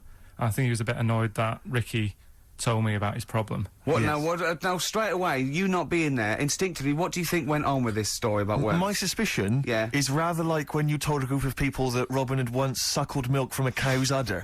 Yeah. He told me that. Yeah, did he mention that as well? Yeah. Yeah. My suspicion is that, like the cow story, the worm story is not true. But And why, Robin- why would he get so sort of uppity about it? Well, Because it's not true. imagine if that wasn't the first time he'd done it. Imagine if he did that every single time he was with somebody for the first time and Robin was just met them. He will tell that story to anyone. But they do say there's no smoke without fire. Oh, Robin! I also told him that the way Robin cured these worms Yep. was because the doctor told his mother, right, to hold a piece of ham or cheese near Robin's anus so the worms would come out for the food, and he believed it. I'll tell you why, though. I said to Robin used to sit on spam to try and get the worms out, and he believed it. But Steve, right, do you remember that story about 3 or 4 years ago where there was some bloke in the army, he went away to somewhere, Vietnam or whatever, he was messing about in the woods, It's about in the woods. Shouldn't he have been fighting? whatever, Yeah. right, and he walked through some lake, and I think he'd cut his toe or something on something, and some worm of some sort crawled in the gash, Yeah. and it was in his body, and the doctor said, we've got to get this out of your body. So what they did was, they said, right, the thinnest part or something of your body that things can crawl through is on the top of your head. So they wrapped Where some the skull is. so they wrapped some bacon. No, they didn't! They did. Because that's that Oh, right. thing. So Everyone. he's gone in via the toe. So what we do is, I'll tell you what, that worm's probably heading straight for the head. We'll put a bit of bacon on it. The thinnest part of the body is the skull. Of course it's not the thinnest part of the body. It's where your brain case is, isn't it? It's the skull. There was a reason for it, and it was like they stuck some bacon on his head. And As ever, the vital piece of information, i.e. the reason, Karl seems to have forgotten. because the worm was in his body, and they said everyone likes the smell of bacon. Including even a worms.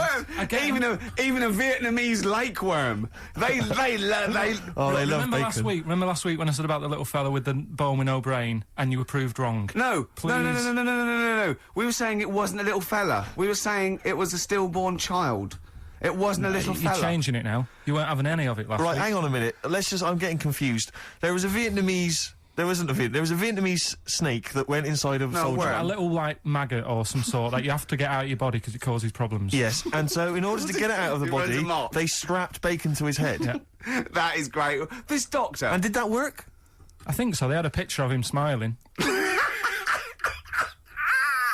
Oh, God, what, the worm or the bloke? The bloke. Oh, dear. Honestly, I hope someone knows the story. And I Right. can it was about 3 years ago, I reckon. Okay. And, yeah, it did work. GI bacon. So this is why when So what, the worm burrowed out of his head to get the bacon? get to the bacon. Right. That's great. So I love it. this is why when Robin was telling his story, I was a little bit disappointed if it wasn't true. Right. Because in a way, You know Robin's never been to Vietnam. No, but what do you really think that Robin? Well, as Robin said at the time, Karl, why would I sit on ham then tell Ricky Gervais? It's a very good point. because if he was a kid, you do daft things like that as a kid. Right. He know is what I the mean? telling Ricky Gervais, though. Yeah. And then, Yeah, oh, bless him. Okay. And then anyway, then Robin left, and I tried to chase him, but he got away. And he knows that we, yeah. And then we had a few pints, and then Karl embarked on some of the greatest stories ever told. Can you tell the story about your dad? Let me run it. I haven't spoke to him all week, so let me run it by him. Okay, play record. Because you know, What we got? we've got one of Steve's. Yeah, well, tunes. bizarrely enough, this comes from the Teachers 2 soundtrack, the soundtrack to the current TV series. There's a slight whiff of nepotism in the air. Yeah. Rick, would you like to explain why? Well, that's why you're doing it. No, my girlfriend worked on it. But Yeah. you were going to play this anyway, weren't you? Well, I was, actually. Bizarrely enough, I was going to play some I Am Clute, and this is from, as I say, the Teachers soundtrack. And this is called To You. It's a good track. That's I Am Clute, and a track called To You from the Teachers soundtrack. That's also got, I noticed, the Electric Soft Parade, The Hives, Star Sailor, Feeder, Turin Breaks, Mercury Rev on there. It's a good little collection. Lovely. Karl has just had confirmation. He's looking smug because someone phoned up and went, "It is true. It's a Laogai chi worm, and you wrap bacon around your head." That's all the bloke knew as well. Yeah. And his name was Gary. Yeah. So I'm not having it. No. And he said, see, that's why the Robin thing isn't so weird. He said, but when you said he tried it with cheese, he said I was having none of it. He's got standards. Strokes, hard to explain. Like Karl, really. Yes. Yes. So, Karl, concentrate. Yeah, go on. So, we'll leave the worm with the bacon wrapped round the head, shall we? Well, if you're ever caught in the jungle, Yeah. Always carry some... bit of Danish. Good advice. Lovely. So, would you like to start on your... to Steve, because I've heard all these. Well, we won't do them all. We'll start off with the Mr. Freeze. Tell Steve the story of Mr. Freeze. This is the first time he nearly died. This is the most serious of the lot, really. So, what it was, do you know, like, I don't know if your mum and dad did the same thing, but, like, they do the weekly shopping on like, a Friday. Yeah. So when you got to Thursday, there wouldn't be much stuff left in the cupboard. It'd just be like, you know, your Jacob's crackers and stuff like that. So when they'd been to the supermarket and they came back, I was like, you know, what's that saying? Like a pig in... You know, I loved it. It was like loads of food coming in, loads of biscuits. What is that saying? He nearly said pig and shit. Right. Is that the same? Yeah. Right. So yeah, all this food comes in. Thank It's God he like- didn't. Otherwise he'd have been in trouble. That's true enough. Because he's culpable for our actions, because Exactly. he's the producer. So technically, Oh. that twat's in charge. Go on. Right, so anyway, so there's loads of food, and I'm like, oh yeah, look at this, and chocolate biscuits, and, you know, penguins and stuff. Bacon. So, and bacon. Just in case, you never know. So anyway, my mum and dad's putting the food away. Me and our kid are like, he's already grabbed something, gone back upstairs. It's like feral children. it's like a quest for fire. And then they run upstairs. What did he do, sit under the bed, gnawing at some sort of pig's trotter? So I saw, do you remember Mr. Freeze Pops? I do, yes. Well, they're kind of like popsicles, icicles. Yeah, but really long, like a foot long, right? Yeah. So I thought, I'll have one of them, so I grabbed it. Went for the nutritious stuff first. Absolutely. And like my mum and dad are putting this stuff away and what have you.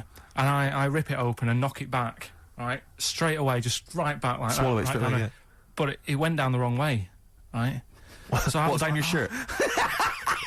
So I was like, oh God, I can't breathe. And my mum and dad didn't even know what I'd ate. Do you know what I mean? I ate it so quick. Yeah.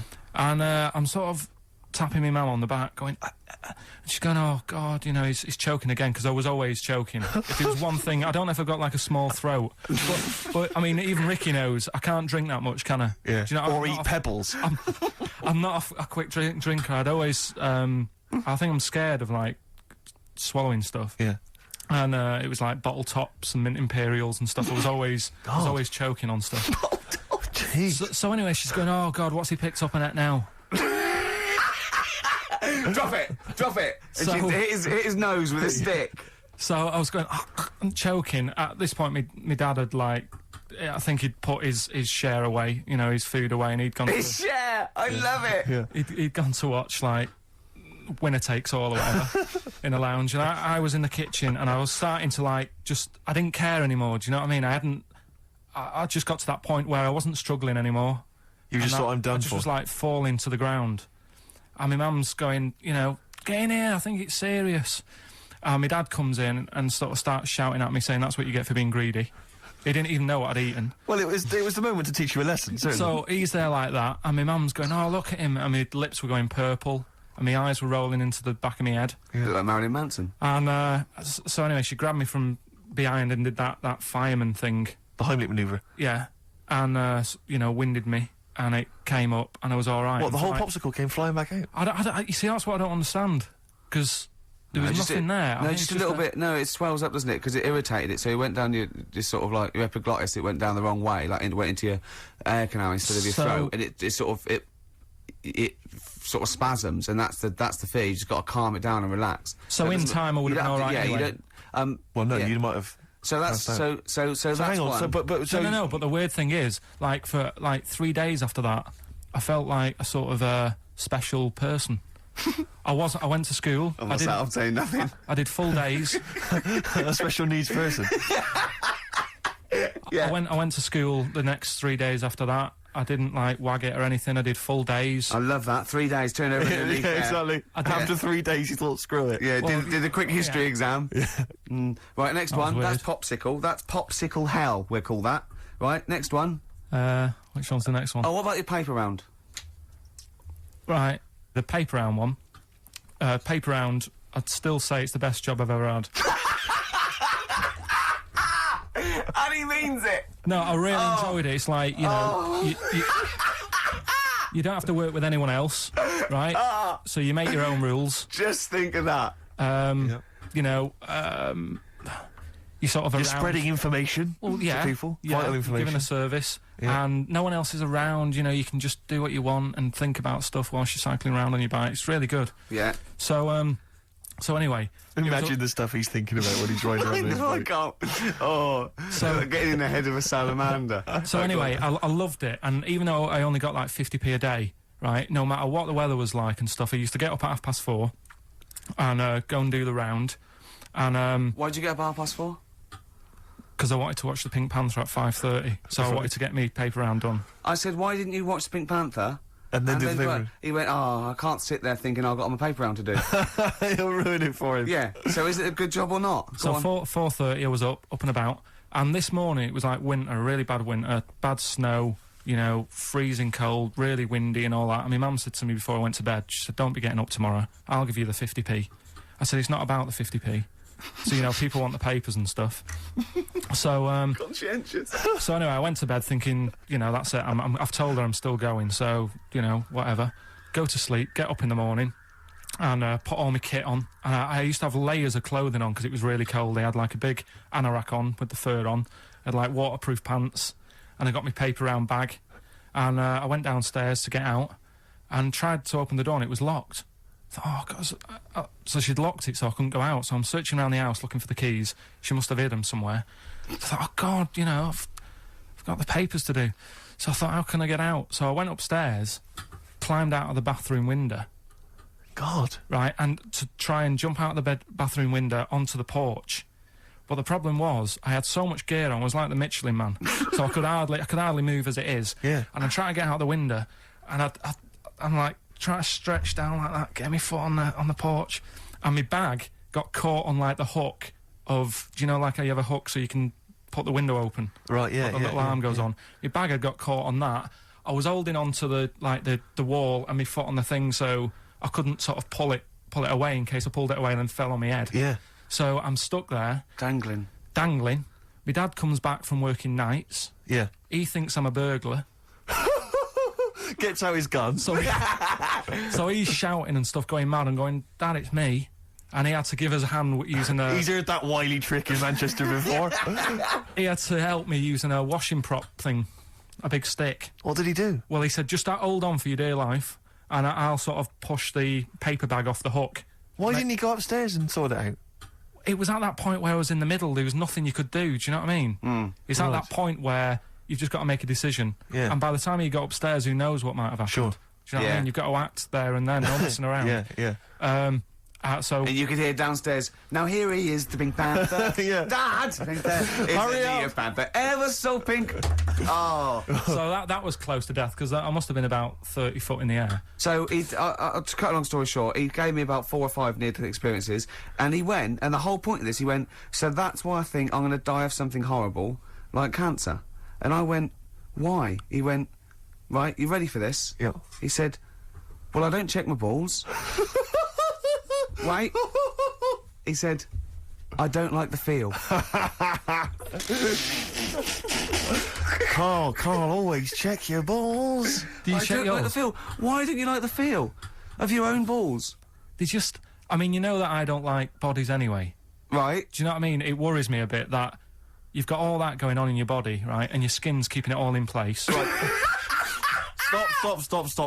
We're going down a whole other avenue of discussion. Let's play a track, let's come back to it.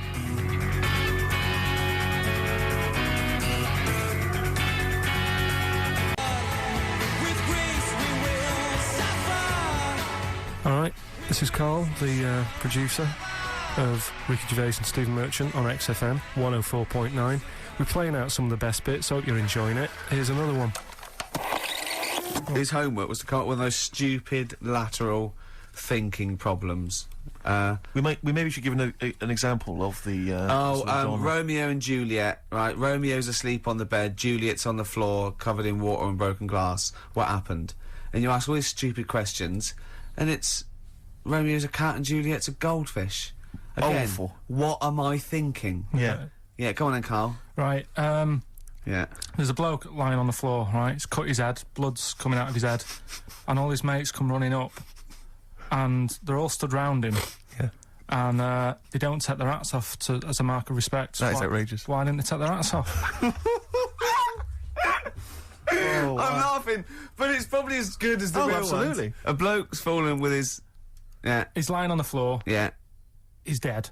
Yeah. His mates come running up. Like, Was it important that his head was cut? I don't know. I mean, Would it have been okay if he'd have been wearing a hat? He wouldn't have been dead if he was wearing a hat. What's your answer? No, you're meant to answer questions. You don't just go, what's your answer? You say, where's it turns out, you go, no, and I have to guess. It's obviously like sort of motorcycle stunt team or a parachute. Why didn't they take their hats off? Because they're probably still on the motorbikes or something, or... Well, yeah, but if you mark a respect to someone, you could take your helmet off. I'm getting angry! What? They're parachutists. Why couldn't they take their helmets off? Because they're still... coming down from the sky. But he's on the floor dead. Well, but they can look down and see him on the floor. Are they on the floor, Karl? They're on the floor as They're well. walking, are they? Yeah, well, they sort of stood there looking at him. They're stood there. Yeah. They're stood on the floor looking They're at him. soldiers. Why?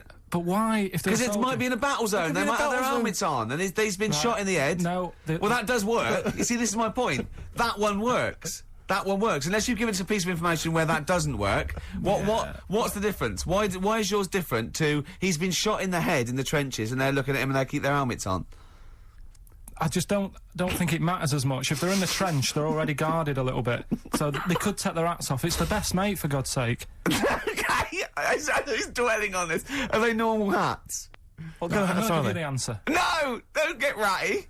What kind of hats are they? Baseball hats? If I told you what sort of hats they are, you'd have the answer. Wow. Okay, I've got to guess what sort of a hat it is then, have I? Right. Is it a trilby? No. Is it a bowler? I know what it is. What? They're spacemen. No. Oh, that's a good That one. one works as well. This is my point. I like that one a lot. It works. He's fallen on the moon, and not that the moon happened, it was set up, wasn't it, in the studio, we know that, yeah. Okay, Karl, what's your answer? Builders on a building site. Why is that different to soldiers? Because bricks don't fall in wars. But bullets fly! Right. Let's play a record and we'll come back to it, Karl, while you think about what you've done. Oh, yeah. You've embarrassed Let's play yourself. some classic Suede. Yeah, and this is for David and Kieran, I think, who wanted a bit of Butler. XFM 104.9, I'm Ricky Gervais, with me Steve Merchant, Karl Pilkington. Steve. Well, we were talking about the news just now, and there was a story I heard in the week. I think it was on the radio, and I don't know all the details. But what I heard was that a number of, I think it was Falkland, maybe Gulf War war veterans were, I think, suing or complaining to the government because they wanted compensation for post-traumatic stress disorder. Now, I don't know all the ins and outs of it, but it seems to me that if you're in the army and you're a soldier, a certain degree of trauma is kind of inevitable. I mean, after all, if you're any good at your job, you are going to see people getting killed. So I don't understand what the ins and outs of it are. I don't know why. No, if only came back and Tony Blair met him and go, all right, well, not really, no. Go on, what's the matter? Well, there was people shooting at us and everything, it was all muddy. Well, calm down, don't cry. Well, I will. There was a drill sergeant just kept shouting, saying, look at you, stupid boy, where's this gun's not clean? I just cleaned the gun and it was fine, and now he's telling me to clean it again. Yeah, and the boots, they were shiny. Fine, he was well, he's showing. got to do that, it's more distant. His neck was as big as his head. Well, yeah, but you don't know what they, I don't know what the ins and outs of it are, but, what you got to do is make sure you know what you're going into. That's what I do. You got to check the small print. So if I was, going over to like the Falklands or the Gulf, I'd put my hand and go, will it be horrible? And I go, you at the back, yes? Will it be horrible? It will be horrible, yes. It will be horrible. There will be shooting and lots of death and everything. I go, right, I'm not going to go. And they go, Exactly. okay then. Okay. that should be fine, yeah. Should be fine, yeah, just like that. Is anyone else scared about this? Pretty much all of us. Okay then, well, we won't send anyone then. Exactly. My brother went into the army, right, because he couldn't get a normal job. And my dad said, if you don't get a job by such a date, that's it, son, you're going in the army. And, so when was the Falklands? Was it about 81? Right, and he joined back in like 81 or something. And he I don't know, he was in Aldershot or something. Oh yeah. And he wrote back to my mum saying, a bad time to join, bad time in this. So she wrote. What bad time to join? That's so sweet, Carl, isn't it? That's like, dear Dad. Yeah, well done. Don't know if you've noticed. Yeah. I was on the dole, that's for sure. Thank you for joining. A month before the Belgrano. Anyway, go on. My mum called up, spoke to the sergeant, and said, "Can you leave him out of this one? Can you leave him out of this one? What, the Falkland War? He's only just joined," and she called him Chuck, which he got done for. Like, she's one of them, I think it's a northern thing, like saying, "How are you, Chuck?" Yeah. And she called the sergeant Chuck, and the sergeant said to my brother, your mum, she's called up and asked if you can not go, which, of course, we'll see how it goes. But can you tell What do you mean? Why did the sergeant even entertain this? Well, Pilkington, come here. Your mum's been giving me a bit of earache. Now listen, tell her I've told you, but can you call her, because she called me Chuck and everything.